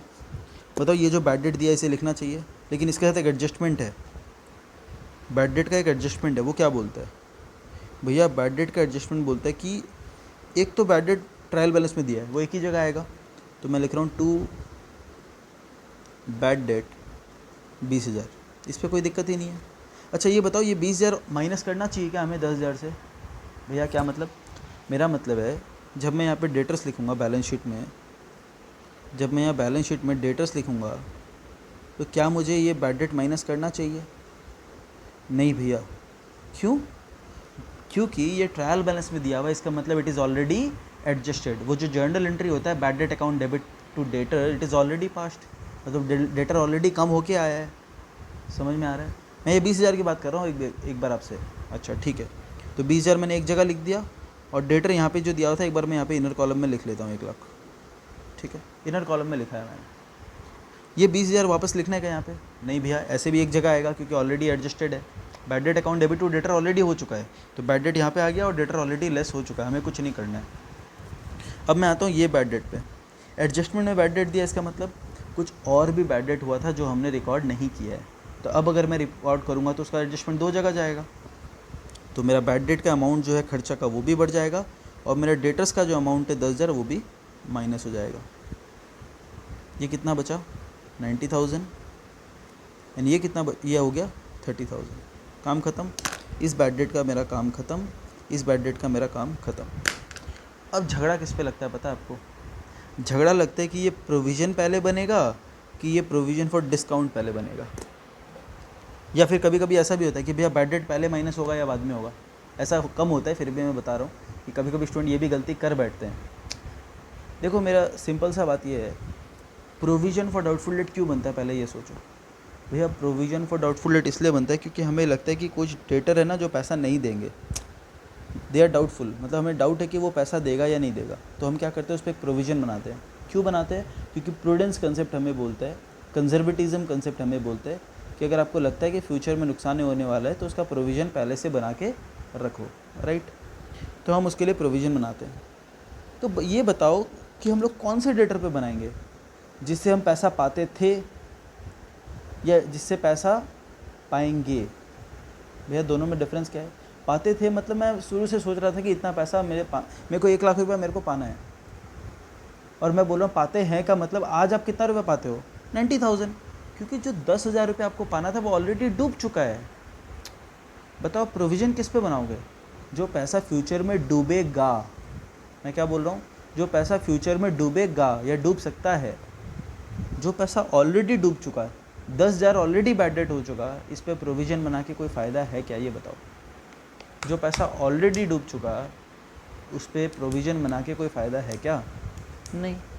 अच्छा ठीक है भैया, चलो ये समझ में आया कि हम बैड डेट माइनस करने के बाद ही प्रोविज़न फॉर डाउटफुल डेट बनाएंगे। हाँ, एक और चीज़ बताता हूँ, ये सीक्वेंस में वो मत खा जाना। कभी ये लोग डाउटफुल डेट को नीचे दे देंगे, डिस्काउंट को ऊपर दे देंगे, तो वो चेंज नहीं हो जाएगा। वो मत सोचना कि भैया जो पहले देगा उसको पहले चार्ज कर लेते हैं। 90,000 पे पहले 5% लगा देते हैं, फिर 10% भी 90 पे लगा देते हैं, या फिर पहले 90,000 पे 10 लगा देते हैं, फिर जो अमाउंट बचेगा उस पर 5 लगा देंगे। ये सब दिमाग मत चलाना, लॉजिकली सोचो, सब समझ में आएगा। ये अभी समझ में आया ना कि 90 पे क्यों चार्ज हो रहा है प्रोविज़न? कि जो पैसा मेरा डूब चुका है 10,000 रुपये, उस पर क्या चीज़ का प्रोविज़न? हम लोग प्रोविज़न बना रहे कि कितना पैसा डूब सकता है, कितना और नुकसान हो सकता है। तो जो पैसा ऑलरेडी नुकसान हो चुका वो और क्या डूबेगा? वो तो ऑलरेडी डूब चुका, उसे तो हमने ऑलरेडी माइनस कर दिया। अब हम पाते हैं 90,000 रुपया, तो इस पर प्रोविज़न बनता है। अब भैया प्रोविज़न फॉर डाउटफुल डेट पहले बनाए या प्रोविज़न फॉर डिस्काउंट पहले बनाए? ठीक है, ये अच्छा क्वेश्चन है। प्रोविज़न फॉर डाउटफुल डेट पहले या प्रोविज़न फॉर डिस्काउंट पहले? मैंने एक बार टेस्ट में क्वेश्चन दिया तो काफ़ी जन ने, मतलब काफ़ी क्या मैं बोलूँ, मतलब मोर देन 50% स्टूडेंट ने इसमें गलती किया था, इसलिए मैं अलग से इसे एक एग्जांपल बना के सिखा रहा हूँ। Provision for discount on debtor का मतलब क्या है, क्यों बनता होगा? भैया डिस्काउंट ऑन डेटर, हम लोग डेटर को तब डिस्काउंट देते हैं अगर वो टाइम पे पैसा देता है तो, है कि नहीं? तो भैया जो पैसा बैड डेट हो चुका, जो पैसा डूब चुका, वो तो पैसा आने का बात ही नहीं है, तो उसको डिस्काउंट देने का भी बात नहीं है, भूल जाओ। जो पैसा डूब ही गया, जो आदमी इंसॉल्वेंट हो गया, कंगाल हो गया, वो क्या पैसा देगा? तो उसका डिस्काउंट देने का भी बात नहीं है। अच्छा, डिस्काउंट किसको देते हैं हम लोग? भैया डिस्काउंट हम लोग तब देते हैं जब हमें प्रॉम्प्ट पेमेंट मिलता है, मतलब जल्दी पेमेंट मिलता है, तो है ना। अब बात बताओ, ये 10% हम प्रोविज़न क्या माइनस कर रहे हैं कि हमें डाउट है कि वो लोग पैसा देंगे या नहीं देंगे। तो जब आपको डाउट है कि वो पैसा नहीं देगा, या डाउट है कि पैसा देगा या नहीं देगा, क्या आपको ऐसा लग रहा है कि अचानक से उसका दिमाग चेंज होगा और वो आपको 2 महीने के अंदर या 7 दिन के अंदर आके पैसा दे देगा? मेरा बात समझ रहे हो? डिस्काउंट हम लोग किसको देंगे? जो हमें प्रॉम्प्ट अर्ली पेमेंट देगा, उसे तो डिस्काउंट देंगे। अब भाई जिस पे हमें डाउट है कि वो पैसा देगा या नहीं देगा, मैं प्रोविज़न वाला का बात कर रहा हूँ, बैड डेट का बात नहीं कर रहा हूँ, वो डूब चुका, भूल जाओ उसे, ऑलरेडी माइनस हो चुका। भाई जो पैसा मुझे लग रहा है कि जो डूब सकता है, उससे आप उम्मीद कर सकते हो क्या वो फटाफट आके पैसा देगा? ऑब्वियसली नहीं। डिस्काउंट आप किसे दोगे? जो 2 साल में पैसा देगा, या फिर जो 7 दिन या 10 दिन के अंदर देगा, या महीना भर के अंदर देगा? ऑब्वियसली जो जल्दी पेमेंट देगा। अब मुझे डाउट है कि 10% लोग तो पैसा देंगे या नहीं देंगे, मुझे वही डाउट है। तो आप क्यों सोच रहे हो कि वो पैसा आपको अचानक से आके 7 दिन के अंदर दे देगा? तो डिस्काउंट आपको उसी को देना है जो आपको लग रहा है कि जल्दी पेमेंट देगा। तो जिस पे आपको डाउट है ना, उसको डिस्काउंट का प्रोविज़न बनाने का ज़रूरत नहीं है, क्योंकि आपको तो ये डर लग रहा है कि वो पैसा देगा या नहीं देगा, तो आपको डिस्काउंट देने का क्यों सोच रहे हो आप उसे? तो सबसे पहले हम यहाँ से माइनस करेंगे प्रोविज़न फॉर डाउटफुल डेट 10% का, कितना बन रहा है? 9,000। तो यहाँ लिखूँगा to provision for doubtful debt 9,000 किस पे बनाइए, बैड डेट माइनस करने के बाद, वो भी कौन सा बैड डेट, जो एडजस्टमेंट में था, वो ट्रायल बैलेंस वाला ऑलरेडी डेटर से माइनस हो चुका था, वो वापस नहीं करना था। क्लियर है। अब मेरा डेटर कितना बचा, 81। हाँ, यहाँ पे स्टूडेंट क्या करते हैं, या तो ऐसा कर लेते हैं, या फिर पहले डिस्काउंट वाला पहले माइनस कर लेते हैं, या फिर दूसरा क्या करते हैं, प्रोविज़न फॉर डिस्काउंट भी 90 पे बना देते हैं, प्रोविज़न फॉर डाउटफुल भी 90,000 पे बना देते हैं। ये भी गलत है। किस पे बनना चाहिए, 81 पे बनना चाहिए। भाई जो पैसा आपको उम्मीद है कि हाँ ये तो आ जाएगा, 10,000 डूब गया चला गया, 9,000 पे आपको डाउट है, तो जो पैसा पे डाउट है या तो वो आएगा ही नहीं, या तो वो लेट से आएगा। ऐसा थोड़ी होगा कि आपको डाउट, आप ऐसे ही थोड़ी प्रोविज़न बनाते हो, आपको सीरियसली कोई डाउट है, कहीं से एक इन्फॉर्मेशन है कि भाई वो पैसा आदमी, मेरे को पता चला है कि वो नहीं देगा या लेट से देगा, या फिर मैं उसे तेल लगाऊंगा है ना तब देगा, तकादा करूंगा उसके, तो फॉलोअप करना पड़ेगा। तकादा मतलब फॉलोअप, ठीक है ना, वो थोड़ा निकल जाता है। तो 81,000 अब ये है कि हाँ ये पैसा तो आएगा, तो आप इस पर प्रोविज़न बनाओ कि इसमें 2% मेरे को या 5% मेरे को डिस्काउंट देना पड़ सकता है, तो ये मेरा फ्यूचर का नुकसान है, इसलिए हम लोग प्रूडेंस कंसेप्ट के हिसाब से इस पर भी एक प्रोविज़न बनाते हैं। तो ये भी एक खर्चा एक तरीक़ा से। तो टू प्रोविज़न फॉर डिस्काउंट ये बनेगा 81,000 पे, 81,000 पे 5%, 4,050। तो लेस, अब दिखाओगे, अब डेटर तो घट नहीं रहा है ना, बस ये प्रेजेंटेशन का तरीका है। इससे एक्चुअल में डेटर घट गया, बैड डेट से एक्चुअल डेटर घट गया। आपका एक्चुअल मैं पूछूंगा, चलो आज मैं आपको पूछता हूँ आपका एक्चुअल डेटर कितना है, आप क्या बोलोगे। यहाँ पे मैं पहले लिखता हूँ प्रोविज़न फॉर डिस्काउंट, ठीक है ना, 4,050, ये कितना बन जाएगा, यहाँ डेटर यहाँ लिख रहा हूँ 76,950। अब मैं आपको अगर पूछता हूँ आपका डेटर कितना है, कोई बोलता है 76,950, कोई बोलता है 81, कोई बोलता है 90, कोई बोलता है 1,00,000, कोई बोलता है 2,00,000, पता नहीं 2,00,000 कहाँ से बोलते हैं, ठीक है ना। अगर मैं आपको पूछता हूँ आपका डेटर्स कितना है, आप क्या बोलोगे। ऑब्वियसली आपका डेटर है 90,000 का, जो डूब चुका वो तो गया, आपका डेटर्स है 90,000 का। हाँ, ये दिखाने का तरीका है कि ये प्रोविज़न है, तो प्रोविज़न को हम लोग लेस करके दिखाते हैं, ताकि जो यूज़र्स ऑफ अकाउंटिंग इन्फॉर्मेशन है, जो users of this balance sheet है, उसे पता चले कि अच्छा ये पैसा डूब सकता है और इतना मेरे को डिस्काउंट देना पड़ सकता है। तो मेरा एक्चुअल रियलाइजेशन जो वैल्यू है डेटर्स का वो 76,950 है। लेकिन आपको मैं पूछूंगा कि आपका डेटर कितना है, आप लोगों से पैसा कितना पाते हो, तो आप 90,000 ही बोलोगे। एग्ज़ाम में एग्जामिनर को बोलना नहीं है, लेकिन ये सीखना है ना ऑब्वियसली आपको। अकाउंट सीखने के लिए हम लोग 1 घंटा लगा रहे हैं इस सम पे, है ना, एक सम पे हमने 1 घंटा से ज़्यादा लगा दिया, 1 घंटा लगा दिया। तो ये समझ में आ रहा है ये एग्जाम्पल। डेटर 1,00,000 लिखा मैंने, उस पर सबसे पहले एडजस्टमेंट वाला बैड डेट माइनस किया, फिर उस पर पहले प्रोविज़न फॉर डाउटफुल डेट बनेगा। अब एग्ज़ाम में ध्यान रखना, और टीचर जानबूझ के क्या करेगा या एग्जामिनर जानबूझ के क्या करेगा, डिस्काउंट पहले देगा, पहले डिस्काउंट दे देगा, फिर बैड डेट दे देगा, फिर प्रोविज़न दे देगा। तो आपको लगेगा अच्छा ये सीक्वेंस वाइज दे रहा है मेरे को, पहले मैं डिस्काउंट का प्रोविज़न बना दूँ, फिर मैं बैड डेट माइनस कर दूँ, फिर मैं प्रोविज़न बना लूँ। वो खेल रहा है आपके साथ, उसके बाद में उलझ मत जाना। जो लॉजिक मैंने बोला है कि भाई बैड डेट, जो पैसा डूब गया उसको पहले हटा दो। अब जो पैसा ऑलरेडी डूब चुका हो वो और क्या डूबाएगा, उस पर प्रोविज़न बनाने की ज़रूरत नहीं है। एंड डिस्काउंट का प्रोविज़न किस पे बनाओगे, जिससे आपको उम्मीद है कि पैसा आएगा, पैसा जल्दी आएगा तभी तो आप उसे डिस्काउंट दोगे। अब जिस पे आपको डाउट है कि वो पैसा देगा या नहीं देगा, उसको डिस्काउंट देने की तो कोई बात ही नहीं आती है। वो देगा तो लेट से ही देगा ऑब्वियसली, या तो नहीं देगा, तो उसे डिस्काउंट देने की बात ही नहीं आ रही, तो वो लास्ट में आ रहा है। तो ये है रीज़न इसका, ठीक है ना।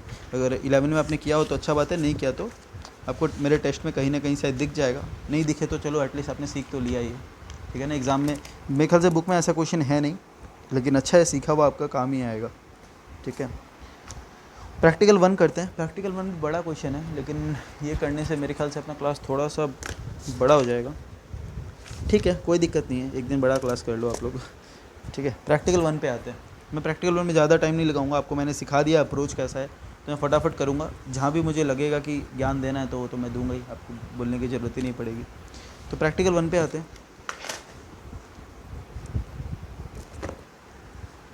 Question number 1, practical 1। प्रैक्टिकल 1 देखो क्या बोलते हैं। फ्रॉम द फॉलोइंग, देखो इस साइड का कोई काम नहीं है मेरे को, इसलिए मैं फटाफट पढ़ लेता हूँ। From the following particulars extracted from the books of Ganguly, मालिक का नाम क्या है, गांगुली, याद रखना। 2 चीज़ याद रखना पड़ता है एग्जाम जब भी आप क्वेश्चन को पढ़ रहे हो, एक तो डेट है ना, कि कौन सा डेट को बैलेंस शीट वगैरह बन रहा है, दूसरा मालिक का नाम, और हो सके तो उसका बिजनेस अगर दिया हुआ है तो वो। Prepare trading and profit and loss account for the year ended 31 March 16, ठीक है। अब देखो ये क्वेश्चन मैंने जब पिछले बार कराया था तो ये डॉट वॉट देके करवाया था, जो मैंने अप्रोच आपको बताया हुआ है वही है, ठीक है ना। तो एक बार गो थ्रू कर लो, क्या क्या दिया हुआ है गो थ्रू करो पहले फटाफट।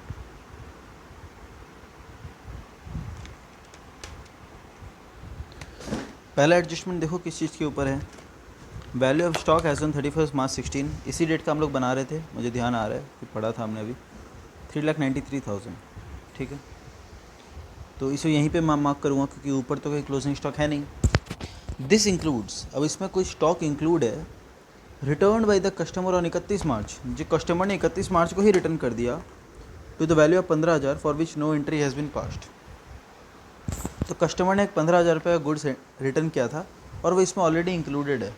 तो बताओ कहीं एडजस्टमेंट आना चाहिए क्या इसका, सोचो कहाँ पे आना चाहिए। भैया किसी कस्टमर ने रिटर्न दिया था, क्लोजिंग स्टॉक में ऑलरेडी आ चुका है, लेकिन वो दो जगह आता है ना, एक क्लोजिंग स्टॉक में आएगा और एक जगह दूसरा जगह आएगा। तो अगर किसी कस्टमर ने ऑलरेडी रिटर्न दे दिया है तो बताओ आप क्या करोगे। भैया कस्टमर ने रिटर्न दे दिया है लेकिन हमने उसे रिकॉर्ड नहीं किया, तो क्लोजिंग स्टॉक में ऐड होना चाहिए था, वो तो हो गया है कि नहीं भैया। ऐसा एंट्री ना हमने ऑलरेडी रेक्टिफिकेशन में किया हुआ है, स्टॉक में ऐड हुआ उसका ऐसे भी कोई एंट्री नहीं होता है। एंट्री क्या होना चाहिए था इसका भैया, sale return account debit to debtor, इसका एंट्री होना चाहिए था sale return account debit to debtor, ठीक है, जो कि यहाँ पे नहीं किया हुआ है, वो हमें करना है, ठीक है ना। चलो ठीक है, वो कर लेना entry, sale return account debit to debtor कर लेंगे, हो जाएगा फिर। पर स्टॉक में तो इंक्लूड होना चाहिए था, वो फिजिकली ऑलरेडी इंक्लूड हो चुका है बोल रहे हैं वो लोग, ये लोग वही बोलना चाह रहे हैं, this includes goods return by the customer, क्योंकि गुड्स आ चुका था तो फिजिकल वेरिफिकेशन में तो मिलेगा ही ना, जब हम फिजिकली गोडाउन में जाएंगे माल देखने, वो तो आ चुका था, तो वो ऑलरेडी इंक्लूड हो चुका है, बस कोई एंट्री पास नहीं किया। उसका एंट्री क्या होता है, डुअल इफेक्ट क्या होता है भैया, sale return debit to debtors, तो सेल रिटर्न भी बढ़ जाएगा और उधर अच्छा सेल रिटर्न बढ़ जाएगा एंड टू डेटर्स करूँगा तो डेटर्स घट जाएगा, ठीक है। चलो आगे देखते हैं। तो मैं एक डॉट लगा रहा हूँ सेल्स रिटर्न में और एक मैं पॉइंट यहाँ पे लगाऊंगा, ये क्या था डेटर्स में ना, ये रहा डेटर्स में पॉइंट ऑलरेडी है, ठीक है। आगे purchase include furniture purchased on 1 जनवरी, देखो यहाँ पे डेट दिया हुआ है, तो यहाँ पे हम लोग डिप्रिशिएशन अपनी मर्जी से नहीं कर सकते, यहाँ पे अपने को दिमाग लगाना पड़ेगा। मतलब परचेज़ में इंक्लूड हो गया, तो एक तो मैं परचेज़ में एक और डॉट दूंगा कि दो एडजस्टमेंट मिल गया मुझे परचेज़ में, अच्छा परचेज़ में एक ही मिला गया, सॉरी ये पहले का, ये कन्फ्यूजन हो रहा है इस वजह से। मैंने सेल रिटर्न में एक डॉट किया था, एक डेटर्स में किया, परचेज़ में भी गड़बड़ है, और कहाँ पे गड़बड़ है, फर्नीचर ये रहा, ठीक है। Depreciation should be provided at the rate of 10%, furniture पे मैं एक और डॉट दे रहा हूँ क्योंकि इस पर डेप्रिशिएशन भी चार्ज होना है, पहले तो आपको ये ठीक करना है, उसके बाद एक डेप्रिशिएशन चार्ज करना है। आगे द लोन अकाउंट ऑफ देना बैंक, कहाँ है लोन अकाउंट, कहाँ है लोन अकाउंट, ये रहा लोन अकाउंट ऑफ देना बैंक, कुछ ऐसा है। अब भैया ये ऐसा क्यों बना के दिया हुआ है, आप खुद समझ लो। ये लोग बोलना चाह रहे हैं कि भाई ओपनिंग में आपका बैलेंस था 50,000, आपने ईयर के एंड में जमा किया है, आपके ईयर के एंड में आपने पैसा उठाया है, जमा नहीं किया पैसा उठाया है, एंट्री क्या है इसका, bank account debit to loan account, तो आपने ये 50,000 और जो लिया वो ईयर के एंड में लिया है। भैया इससे कुछ फ़र्क पड़ेगा क्या, बिल्कुल पड़ेगा, आप खुद सोचो। अगर मैं आपको ये बना के ना दूँ, आप क्या बोलोगे, भैया 1 लाख का लोन है, 1 लाख पे 12% लगा दो भैया, लगा दो 12%। लेकिन सोचो यहाँ पे मैंने साल भर कितने रुपए का लोन यूज़ किया, 50,000, ये और 50,000 जो मैंने लोन लिया है वो 31 मार्च को लिया है, ईयर एंड पे लिया है, एकदम रात को, शाम को, 31 मार्च का शाम को, या सुबह ही मान लो, चलो एक बार के लिए मानने के लिए 31 मार्च को लिया है। तो बताओ इस पर कोई इंटरेस्ट लगेगा क्या, नहीं। ये लोग बताने यही चाह रहे हैं कि एकदम ईयर के एंड में, एकदम मतलब बीच में हो या रात को हो या ऐसे कुछ, 31 तारीख को लिया है, तो सारा साल कौन सा रुपया यूज़ किया, 50,000 को ओपनिंग बैलेंस को, तो ये जो और 50,000 आया है इस पर इंटरेस्ट नहीं लगेगा। तो ये लोग यही हिंट देना चाह रहे हैं यहाँ से। तो मैं एक लोन अकाउंट में मार्क कर देता हूँ, अच्छा ये इंटरेस्ट पेड पे मैंने मार्क कर दिया गलती से, ये रहा, ये होगा, ठीक है ना, लोन अकाउंट अलग है वो। Sundry debtors include 20,000 due from Robert and sundry creditor include 10,000 due to him. बोलते हैं हमारा सन्ड्री डेटर में 20,000 जुड़ा हुआ है रॉबर्ट का, और सन्ड्री क्रेडिटर में भी 10,000 रुपये जुड़ा हुआ है रॉबर्ट का, मतलब हमें रॉबर्ट से 20 लेना है और रॉबर्ट को 10 देना है। बताओ ये कोई तरीका हुआ। मैं बोलूँगा कि मैं डेबिट साइड में लिखूँगा राम से 20 लेना है और लाइबिलिटी में लिखूँगा राम को 10 देना है। भाई सेट ऑफ करो ना उसे, क्रेडिटर से हटाओ 10,000, डेटर से हटाओ 10,000, जो मिनिमम बैलेंस है दोनों से कैंसिल करो। भाई 10,000 लेना है 10,000 देना है, कैंसिल करो, बात ख़त्म करो। हाँ, डिफरेंस जो अमाउंट है 10,000 का वो बचा रहेगा। तो इसमें हमें क्या करना पड़ता है, जो कॉमन बैलेंस है, जो मिनिमम बैलेंस है वो कैंसिल करना होता है, ठीक है ना। तो हम लोग डेटर्स और क्रेडिटर में अपने को डॉट लगाना, डेटर ऑलरेडी लगा दिया था मैंने, एक और लगाता हूँ, और क्रेडिटर में एक पॉइंट लगाता हूँ मैं, ठीक है ना। एडजस्टमेंट है ये, एक दो का वैसे ज़रूरत नहीं है, ठीक है ना। आप एक भी लगाओगे तो भी समझ में आएगा कि उससे रिलेटेड जो जो एडजस्टमेंट है वो देखना है। ऐसे एक दो होने से बस समझ में आ रहा है, पहले मैं एक ही डॉट दिलवाता था। Interest paid includes 3,000 paid to Dena bank. बोलते हैं इंटरेस्ट जो दिया हुआ है ना यहाँ पे, इसमें से 3,000 रुपये देना बैंक को दिया है हमने। देना बैंक को इंटरेस्ट देना था ना, ये 50,000 रुपये पूरा साल का। तो बोलता है इसमें कितना होता है 50,000 का, 6,000 रुपये। लेकिन बोलता है हमने इंटरेस्ट पेड जो लिखा हुआ है उसमें 3,000 रुपये इंक्लूडेड है देना बैंक वाला, ठीक है ना। तो और कहीं दिया हुआ नहीं है इस बारे में, चलो ठीक है, अपने देखेंगे। इंटरेस्ट पेड को मैंने डॉट कर दिया, चलो। Interest receive represents 1,000 from Sunday debtor.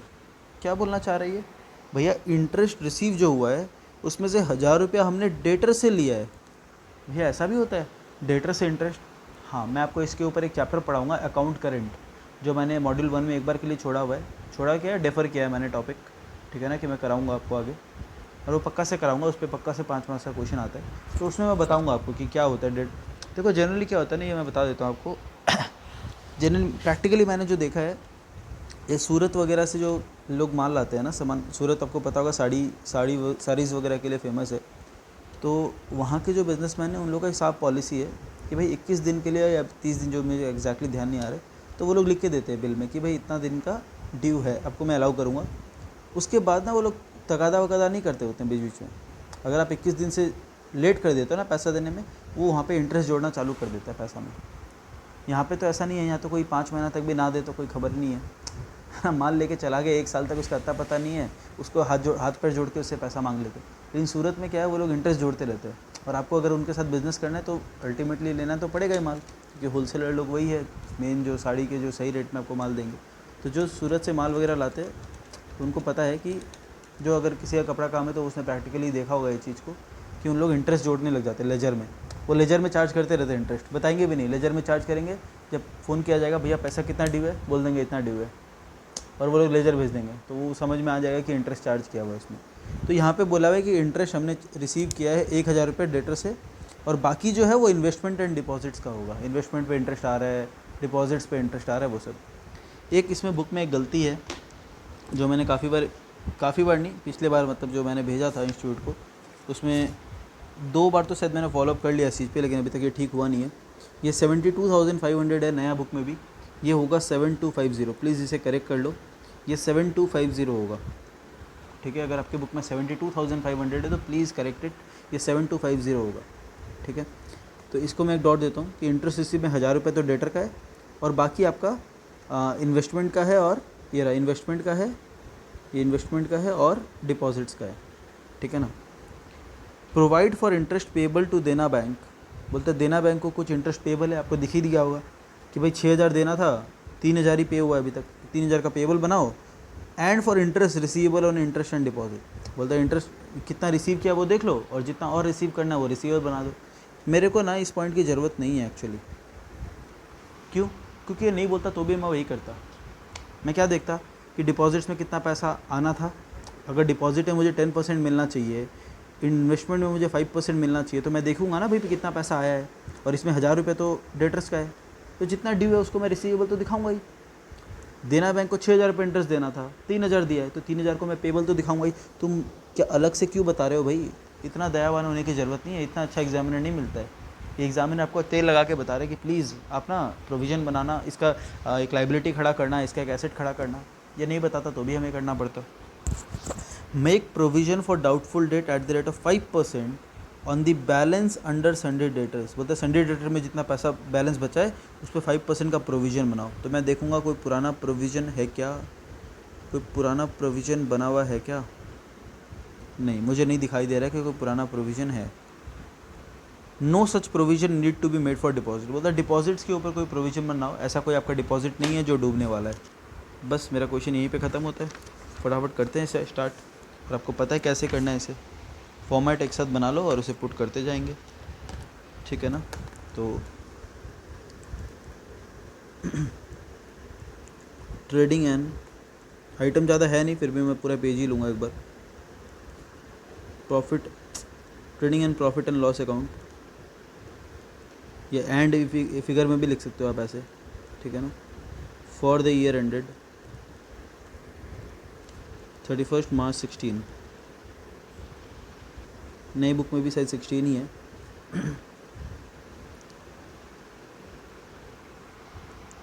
And एक बैलेंस शीट बनाऊंगा। तो बार बार पेज पलटने में दिक्कत हो रहा है। मैं एक काम करता हूँ, मैं बैलेंस शीट किसी और पेज में बनाता हूँ, ठीक है ना, तो बार बार दिक्कत नहीं आएगी बार बार पेज पलटने की।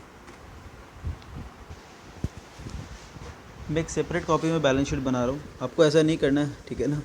ये एक्चुअली ये विजुअलाइज़र भी है, यहाँ पे स्पेस की वजह से थोड़ा दिक्कत हो रहा है मेरे को बार बार पीछे पलटाने में, है ना। आपने देख ही लिया होगा पिछले क्वेश्चन में, एज एट 31 मार्च 16, इसलिए मैं एक अलग कॉपी यूज़ कर रहा हूँ ताकि मैं, ठीक है ना। आपके पास भी यही ऐसा ही चीज़ रहेगा, पीएल बैलेंस शीट और पीछे फटाफट balance sheet, PL trading PL और बैलेंस शीट, ठीक है ना। और ऊपर लिखना मत भूलना, liability amount, asset amount, particulars amount, ठीक है। स्टार्ट करते हैं पहला आइटम से। इस बार सबसे पहले आ गया कैपिटल, तो कैपिटल को एज इट इज़ लिख देता हूँ। लिखो कैपिटल, ये एक बीमारी नहीं जाएगा, 5,40,500, ठीक है। नेक्स्ट स्टॉक, ओपनिंग स्टॉक का कोई एडजस्टमेंट है नहीं, तो मैं ट्रेडिंग में लिख रहा हूँ टू ओपनिंग स्टॉक 2,34,000। इस पर कोई एडजस्टमेंट तो नहीं था ना, नहीं होता तो भैया आपका डॉट रहता। हाँ अच्छा, अब समझ गए आपकी डॉट रहता। सेल्स, सेल्स में कोई एडजस्टमेंट नहीं है, तो बाई सेल्स इनर कॉलम में क्यों लिख रहा हूँ, क्योंकि मुझे पता है कि सेल रिटर्न कुछ है, सेल्स रिटर्न में एडजस्टमेंट है, तो sales return less sales return. देखो सेल रिटर्न दिया हुआ है 43,000, ठीक है ना। अब एडजस्टमेंट क्या बोलते हैं, बोलते हैं कि closing stock includes goods return by the customer valuing to 15,000 जिसका एंट्री पास नहीं हुआ है। तो एंट्री पास क्या होना चाहिए, sale return account debit to debtor, तो सेल रिटर्न बढ़ जाएगा, तो 15,000 रुपये से सेल रिटर्न बढ़ेगा, और किसी पार्टी ने सेल रिटर्न किया तो उसका अमाउंट घटना चाहिए। तो मैं यहाँ पे लिखता हूँ डेटर्स, डेटर्स कितना है मुझे पता नहीं, एक बार तो मैं लिख रहा हूँ लेस सेल रिटर्न अनरिकॉर्डेड 15,000 रुपये, ठीक है ना। तो ये हो जाएगा 58,000, तो 13,19,000 निकलेगा, 13,90,000, ठीक है ना। इस पर तो कोई प्रॉब्लम है नहीं। अच्छा चलो आगे, आगे क्या बोलता है, और ये हो गया परचेज़, परचेज़ में डॉट है, तो टू परचेज़ डॉट है मतलब एडजस्टमेंट है, इनर कॉलम में तो लिख ही सकते हैं 12,15,500। अब बताओ परचेज़ का एडजस्टमेंट क्या है। अब मैं खाली इसमें ना एक ही चीज़ टिक करूँगा, ये वाला, ये चीज़ हो गया खाली, एडजस्टमेंट वन में सिर्फ ये हुआ है, फर्स्ट पार्ट बाकी है अभी भी मेरा, यहाँ पे मैं एक पॉइंट अभी भी करके रखा हूँ, ठीक है ना। ओके, परचेज़ में क्या दिक्कत था, बोलते परचेज़ इंक्लूड्स फर्नीचर परचेज़, बोलता है एक फर्नीचर खरीदा था उसको परचेज़ में डाला हुआ इन्होंने, हटाओ, तो लेस फर्नीचर रॉन्गली डेबिटेड बोल के लिख दो, ठीक है ना। उसे लिखो फर्नीचर रॉन्गली डेबिटेड, कितना रुपए का, 10,000 रुपये का, ठीक है। अच्छा फर्नीचर रॉन्गली डेबिट कर दिया, फर्नीचर ख़रीदा था, तो भैया एसेट साइड में फर्नीचर आना चाहिए। ध्यान रखो आपका फर्नीचर का बारे में बात हो रहा है, तो आपने फर्नीचर ख़रीदा है और परचेज़ में ऐड हुआ है, एडजस्टमेंट दो जगह आएगा, तो यहाँ पे मैं लिखूँगा फर्नीचर। अच्छा पहले ये देखो कोई फर्नीचर पहले से था क्या, हाँ भैया आपने एडजस्टमेंट में लिख रखा है, तो ये पुराना फर्नीचर का वैल्यू आएगा, मैं वहाँ पे लूँगा add purchase of new furniture, या फिर आप एडिशन भी लिख सकते हो, परचेज़ ऑफ न्यू फर्नीचर, कितना 10,000 का फर्नीचर और ख़रीदा है, तो वो ऐड हो जाएगा, ठीक है ना। हाँ पॉइंट नंबर 3 एक बार मैं होल्ड करता हूँ, क्योंकि मुझे पूरा फर्नीचर का वैल्यू अभी तक मिला नहीं है, ठीक है ना, नहीं तो फिर आपको पहले फर्नीचर वाला अमाउंट पूरा करना पड़ेगा फिर होगा। तो एक बार मैं क्या कर रहा हूँ, इस सेकंड एडजस्टमेंट को टिक कर रहा हूँ, और थर्ड को अभी मैं भी पॉइंट करके रख रहा हूँ कि भाई ये डिप्रिसिएशन चार्ज करना बाकी है। अगर आप इसे पॉइंट करके ऐसे नहीं रखोगे तो आप एग्ज़ाम में भूल जाओगे कि आपने ये पॉइंट एक बार के लिए छोड़ा हुआ है, क्योंकि देखो मुझे अभी तक पता नहीं है कि फ़र्नीचर का टोटल अमाउंट है कितना, तो मुझे एक बार रुकना पड़ रहा है उसके लिए, ठीक है ना। मुझे लगा है कि यहाँ स्पेस और छोड़ना चाहिए था डेटर्स के नीचे, चलो कोई बात नहीं, आगे एडजस्ट कर लेंगे। फिर बोलते हैं कैरेज इनवर्ड, तो अच्छा परचेज रिटर्न भी है ना, सॉरी परचेज रिटर्न, तो परचेज में 2 डॉट क्यों दिया हुआ था भाई, नहीं एक ही है, ठीक है, माइनस परचेज रिटर्न 29,000 का कितना होता है देख लो।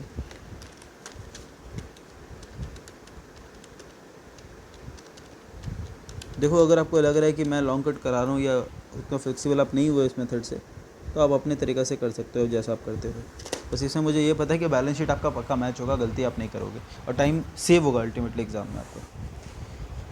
कैरेज इनवर्ड, इनवर्ड मतलब खरीदने का खर्चा है ना, to carriage inward 93,000, rent PL में लिख रहा हूँ मैं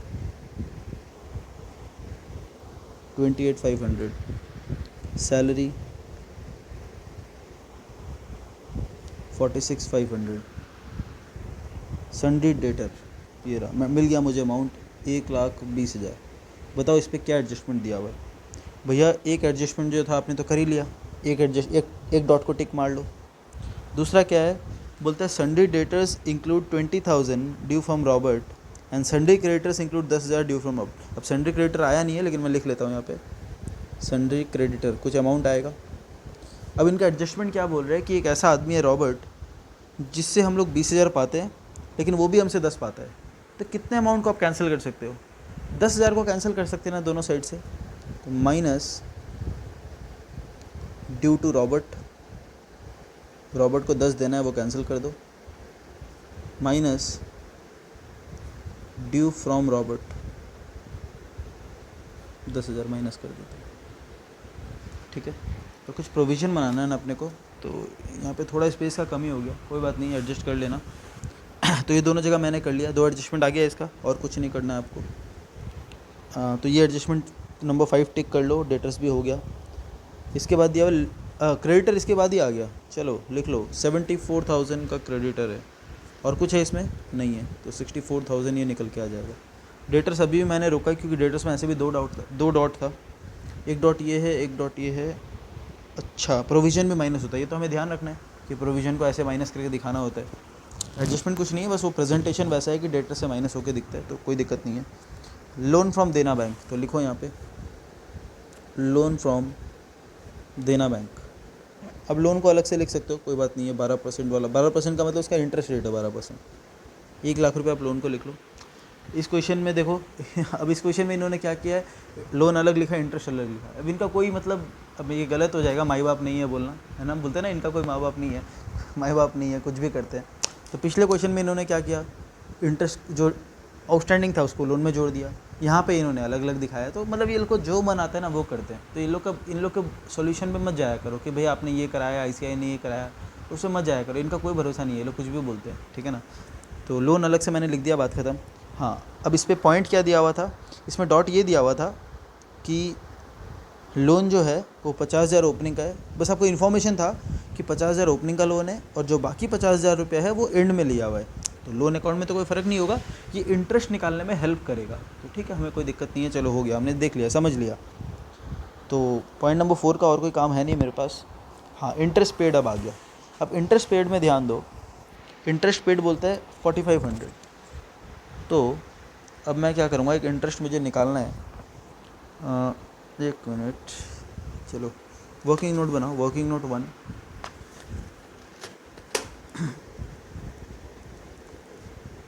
calculation of interest expense, interest का खर्चा कितना है वो निकालना है आपको। इंटरेस्ट ऑन लोन फ्रॉम देना बैंक, तो देना बैंक पे सिर्फ 50,000 पे इंटरेस्ट लगेगा, ये तो समझ में आ रहा है आपको, क्योंकि बाकी 50,000 का लोन हमने लास्ट में लिया था, उस पर कोई इंटरेस्ट नहीं लगेगा। तो ये 12% का 6,000 रुपये होता है। अब इसके नीचे एक एडजस्टमेंट दिया हुआ था, एडजस्टमेंट नंबर 6, क्योंकि इंटरेस्ट पेड पे भी मैंने पॉइंट लगाया हुआ है, मतलब उसके ऊपर भी कोई एडजस्टमेंट है। तो बोला था इंटरेस्ट पेड इंक्लूड्स, जो हमने इंटरेस्ट पेड किया है 4,500 का, it includes 3,000 paid to Dena bank. तो यहाँ से मेरे को पता चला कि इंटरेस्ट पेड कितना है, 3,000, तो 3,000 अभी भी आउटस्टैंडिंग है, आउटस्टैंडिंग इंटरेस्ट। ठीक है, अब बुक वाले ने अक्रूड लिखा है। देखो अक्रूड मतलब होता है कि कमा लिया लेकिन मिला नहीं है, उस टाइप से, लेकिन अक्रूड भी लिखना गलत नहीं है। अब वो लोग का बात छोड़ दो, ठीक है ना, अपने आउटस्टैंडिंग ही लिखेंगे, अपना ज़्यादा बेटर वर्ड ये। अब देखो इंटरेस्ट पे हुआ है 4,500 रुपया और आउटस्टैंडिंग है 3,000 रुपया, तो यहाँ पे मैं लिखूँगा टू इंटरेस्ट एक्सपेंस कितना दिया हुआ है 4,500 रुपया प्लस आउटस्टैंडिंग। देखो ये तो एक ही जगह आएगा 4,500 रुपये जो ट्रायल बैलेंस में दिया हुआ है। आउटस्टैंडिंग कितना पता चला मुझे, आउटस्टैंडिंग भैया आपको वर्किंग नोट 1 से पता चला कि 3,000 रुपये आउटस्टैंडिंग है। ठीक है, तो इंटरेस्ट टोटल खर्चा आ जाएगा 7,500 और इसका एडजस्टमेंट कहाँ कितना जगह होगा, 2 जगह, क्योंकि एडजस्टमेंट में दिया हुआ था। तो outstanding interest on loan working note 1 3,000 रुपये आउटस्टैंडिंग है। ये 2 जगह आ गया इसका ट्रीटमेंट, 4,500 रुपये का दोनों एक जगह आना था वो आ गया। ओके, लोन भी हो गया, इंटरेस्ट भी हो गया।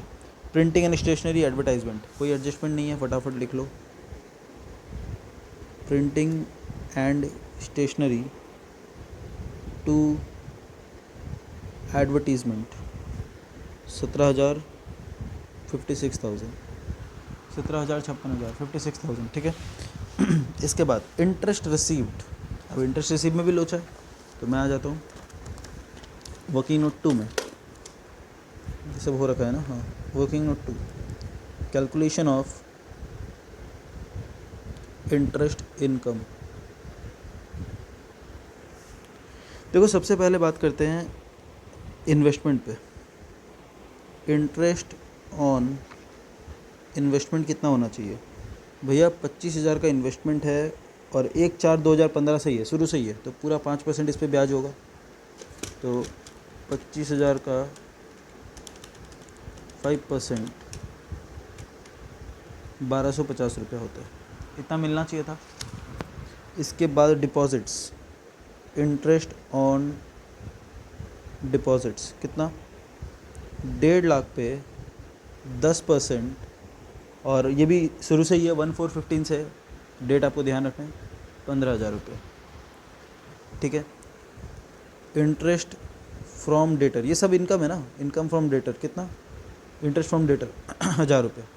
तो आपका टोटल इंटरेस्ट का इनकम बनता है 1,250 प्लस 15,000 प्लस 1,000, आपका टोटल इंटरेस्ट का कमाई बनता है 17,250 रुपये लेस इंटरेस्ट रिसीव्ड।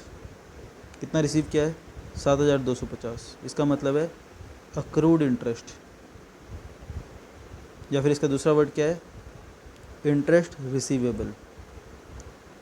कितना होगा 10,000 रुपये। तो इनकम साइड में अपने लिखेंगे 17,250 और एसेट साइड में लिखेंगे 10,000। तो एसेट साइड में मैं लिख रहा हूँ अक्रूड इंटरेस्ट वर्किंग नोट 2, 10,000 अपने को पाना है। अब ये 10,000 2 जगह जाना चाहिए, अब अगर आप ऐसे बोलोगे तो मैं वो भी दिखा देता हूँ आपको आपके तरीक़ा से। बाई इंटरेस्ट रिसीव्ड मिला हुआ है 7,250 प्लस इंटरेस्ट रिसीवेबल 10,000। अगर आपको लगता है कि भैया 7,000 एक ही जगह आना चाहिए, 10,000 का एडजस्टमेंट है तो 2 जगह आना चाहिए, तो मैंने वैसे दिखा दिया आपको। या फिर आप लोग यहाँ पे डायरेक्ट भी लिखते हैं ना, by interest income 17,250 working note 2, तो भी राइट होता। और वैसे मैं यहाँ पे इंटरेस्ट एक्सपेंस वाला चीज़ भी वैसे तरीक़ा से कर सकता था। ठीक है, तो ये हो गया। Cash with traders bank limited, तो कोई बैंक अकाउंट है ये, ठीक है ना, तो कैश एट बैंक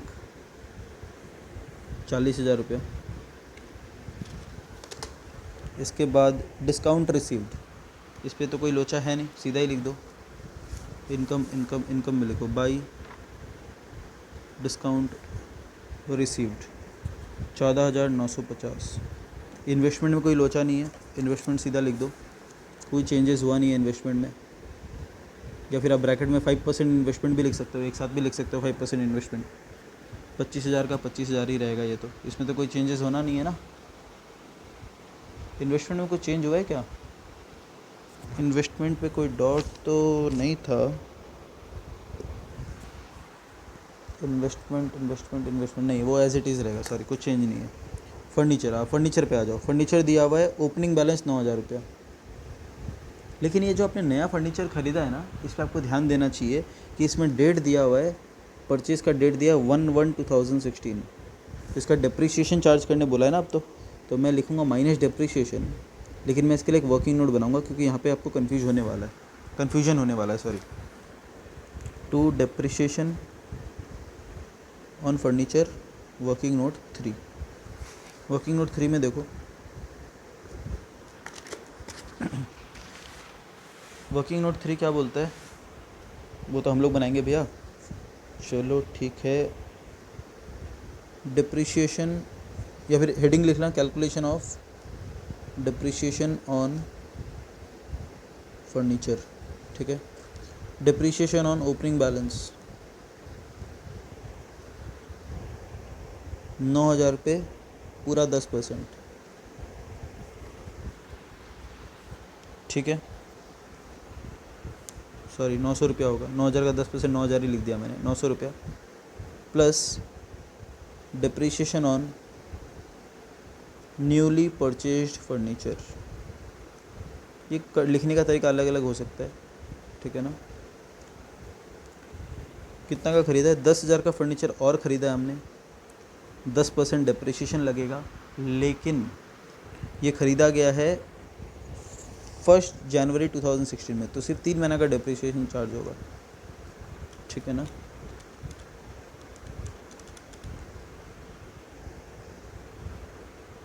सिर्फ इतना ही आएगा क्या, और भी कुछ है डिप्रिशिएशन इसमें?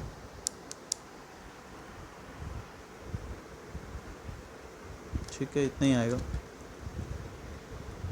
250, तो ये हो जाएगा टोटल 1150, ठीक है।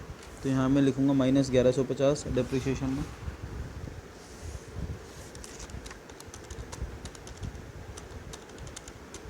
$17,850,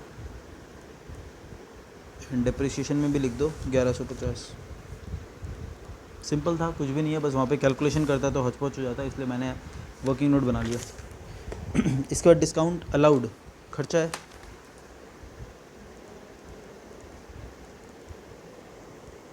खर्चा है 37,700 रुपया। जनरल एक्सपेंस खर्चा है, खर्चा में लिख दो। ऑडिट फीस खर्चा है, खर्चा में लिख दो। फायर इंश्योरेंस प्रीमियम खर्चा में लिख दो। कोई डॉट वगैरह नहीं है, मतलब सीधा आपको खर्चा में चार्ज करना है ऐसा, मतलब जहाँ भी रिस्पेक्टिव जहाँ भी जाना चाहिए, कोई एडजस्टमेंट नहीं है मतलब इन पे। ट्रैवलिंग एक्सपेंस 11,650, ये भी यहीं आएगा। पोस्टेज एंड टेलीग्राम, ये भी यहीं पे आएगा।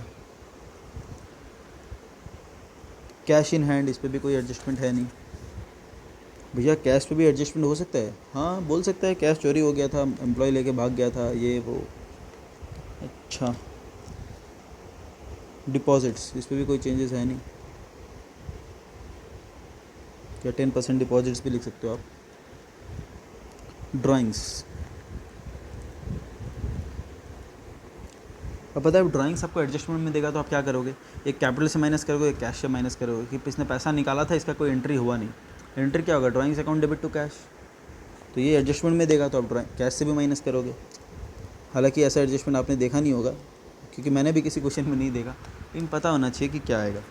अब देखो, क्योंकि हमने सारा ट्रायल बैलेंस कंप्लीट कर लिया, अब मैं आपको पिछले क्वेश्चन में एक चीज़ बता रहा था कि वापस से एडजस्टमेंट चेक करना क्यों ज़रूरी है, अब आपको पता चलेगा। पहला वाला में क्या बाकी है, सिर्फ क्लोजिंग स्टॉक बाकी है, तो वो मैं लिख लेता हूँ, स्टॉक इन हैंड, या क्लोजिंग स्टॉक भी लिख सकते हो, कोई दिक्कत नहीं है। 3,93,000, यानी आ जाएगा यहाँ पे बाई क्लोजिंग स्टॉक 3,93,000। इसमें सेल रिटर्न वाला ऑलरेडी इंक्लूडेड है, इन्होंने बोला है, नहीं तो हम लोग को ऐड करना पड़ता। नहीं तो नॉर्मली हम लोग को पता है कि वैल्यू ऑफ क्लोजिंग स्टॉक क्या होता है, स्टॉक टेकिंग से लिया जाता है, गोडाउन जाके देखते हैं, तो ठीक है, कोई दिक्कत नहीं है। सेकंड वाला हो गया, डिप्रिशिएशन हो गया, लोन देख लिया, डेटर्स कैंसिल कर दिया, इंटर बैलेंस कैंसिल कर दिया ना हमने, debtor creditor common balances, interest paid वाला देख लिया, इंटरेस्ट रिसीव वाला देख लिया, और इंटरेस्ट पेबल जो था देना बैंक को वो भी लिख लिया, इंटरेस्ट रिसीवेबल अक्रूड लिख लिया ना हमने, अक्रूड इंटरेस्ट वो भी लिख लिया। चलो, तो ये सब कुछ तो कवर हो चुका और वो भी कवर हो चुका। अब अचानक से एक नीचे एक पॉइंट दिया हुआ है, देखो make provision for doubtful date. अगर मैं ये पॉइंट चेक नहीं करता तो क्या आपको पता चलता? भैया हर बार तो अपने आप चेक हो जाता है, फिर ये कैसे छूटा? ये इसलिए छूटा कि हर क्वेश्चन में ट्रायल बैलेंस में प्रोविज़न पुराना रहता था, तो आप हाथों हाथ के साथ साथ में क्या करते थे, पुराना प्रोविज़न हटाते थे। जो मैंने सिखाया है, पुराना प्रोविज़न हटाते थे, फिर साथ साथ में नया प्रोविज़न बनाते थे। यहाँ पे ये पॉइंट क्यों छूट गया अपने से अभी तक? ये पॉइंट इसलिए अपने से छूटा हुआ है क्योंकि ये सिर्फ एडजस्टमेंट में दिया और पुराना प्रोविज़न नहीं था। अब समझ में आ रहा है मैं क्यों पिछले बार बोल रहा था कि सिर्फ क्लोजिंग स्टॉक ही ऐसा नहीं है जो अपने छूट सकते हैं। ये भी छूट गया। देखो क्यों छूटा? क्योंकि एक ऐसा आइटम है जो ट्रायल बैलेंस में नहीं था, इसलिए अपने को जब सम कंप्लीट करने के बाद एक बार एडजस्टमेंट को एक बार गो थ्रू करेंगे कि किस में टिक हो गया, किस में टिक बाकी है। देखो इसमें टिक बाकी है मेरे हिसाब से। ये लोग बोल रहे हैं make provision for doubtful date 5% का, एंड प्रोविज़न आपको डिपॉजिट्स के लिए कुछ नहीं बनाना है। तो ये मैंने पहले देख लिया था, इसलिए मैंने वो कर दिया। डेटर्स को मैंने अभी भी खुला छोड़ा है क्योंकि मैंने क्वेश्चन पढ़ा था, है ना, कि आपको प्रोविज़न छोड़ना है। तो यहाँ पे अपने बनाएंगे प्रोविज़न, तो less provision for doubtful date 5%। किस पे बनेगा? ऑन कितना बैलेंस बचा हुआ है ये भैया? 1,20,000 में 15 चला गया, 10 चला गया। 1,20,000 में 15-20 चला गया, मतलब 25 चला गया। 95,000 पे 5% ऑन 95,000। ये थोड़ा स्पेस कम है, एडजस्ट करो। 4750 आपका प्रोविज़न होगा। ये दो जगह आएगा कि नहीं आएगा? हाँ भैया बिल्कुल आएगा। ये आ गया 90250, और यहाँ पे लिखो to provision for doubtful debt, bracket में लिख दो 95,000 का 5%। देखो ये आइटम छूट जाता है ना। हाँ भैया अब हमें समझ में आ गया कि क्यों हमें चेक करना है वापस। चलो फिर ठीक है। बताओ कोई डिफ़िकल्ट क्वेश्चन था क्या ये? नहीं, थोड़ा बहुत एडजस्टमेंट था। देखने में लग रहा था कि इतना सारा एडजस्टमेंट है, कैसे होगा, क्या होगा। अब मैं गारंटी दे सकता हूँ कि बैलेंस शीट मैच होना ही होना है। छूटा ही नहीं है ना कोई आइटम। एक एक आइटम को आपने टिक मारते मारते एक एक सीरियल ही किया है, तो कोई आइटम छूटने का है ही नहीं। बाकी जगह आपका छूट सकता है क्योंकि आप अपने मर्जी एक एक ट्रेडिंग बनाते हो, आइटम ढूंढते हो, पीएल बनाते हो, आइटम ढूंढते हो, ठीक है ना। तो यहाँ पे ऐसा कर ही नहीं रहे हम लोग, तो इसमें तो बैलेंस शीट मैच होना ही है। 17,83,000।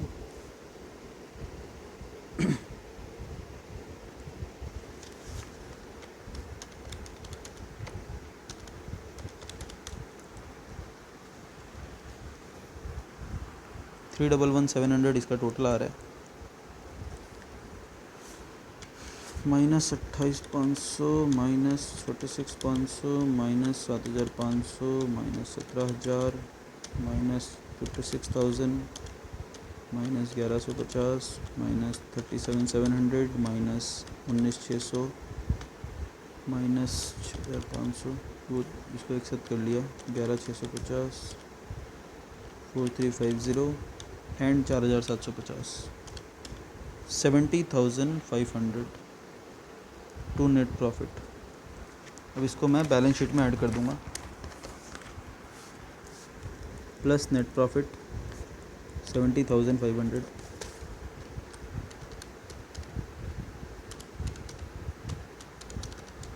फिर 5,61,000 आ रही है कैपिटल, प्लस 64,000 7,28,000। कोई आइटम मिस होने का चांस ही नहीं है, हमने कुछ छोड़ा ही नहीं है। ऐसा हो ही नहीं सकता कि हमने कोई आइटम छोड़ा हो। 9,0250 17,850। अब ऐसा ना हो जाए कुछ निकल ना जाए, मेरे को दिक्कत हो जाएगा फिर। बोल तो दिया है मैंने, कोई बात नहीं। चलो 7,28,000। देखो लीस्ट 0.01% चांस है कि इसमें आप कोई गलती करोगे, ठीक है ना। आज इतना ही रखते हैं, मेरे ख्याल से ज़्यादा क्वेश्चन बचा हुआ नहीं है, ठीक है। क्वेश्चन नंबर 2, 3, 4 जो है ना, और मेरे ख्याल से 5 भी है क्या? नहीं 5 नहीं है, 5 भी है छोटा सा। तो ये सब बहुत सिंपल क्वेश्चन है, फिर भी चलो मैं करवा दूंगा, कोई दिक्कत नहीं है। अगला क्लास से छोटा ही होगा और वो ख़त्म हो जाएगा। चलो thank you so much, bye bye, take care. Homework मैंने दे दिया आपको, वो 2 इलस्ट्रेशन छोटा छोटा बचा हुआ था वो कर लेना, और कुछ होमवर्क होगा तो मैं अगले क्लास में दे दूँगा। आज हमने 2 बड़ा क्वेश्चन कवर कर लिया और इसमें अलग अलग बहुत सारा चीज़ सीखा भी है, ठीक है। चलो।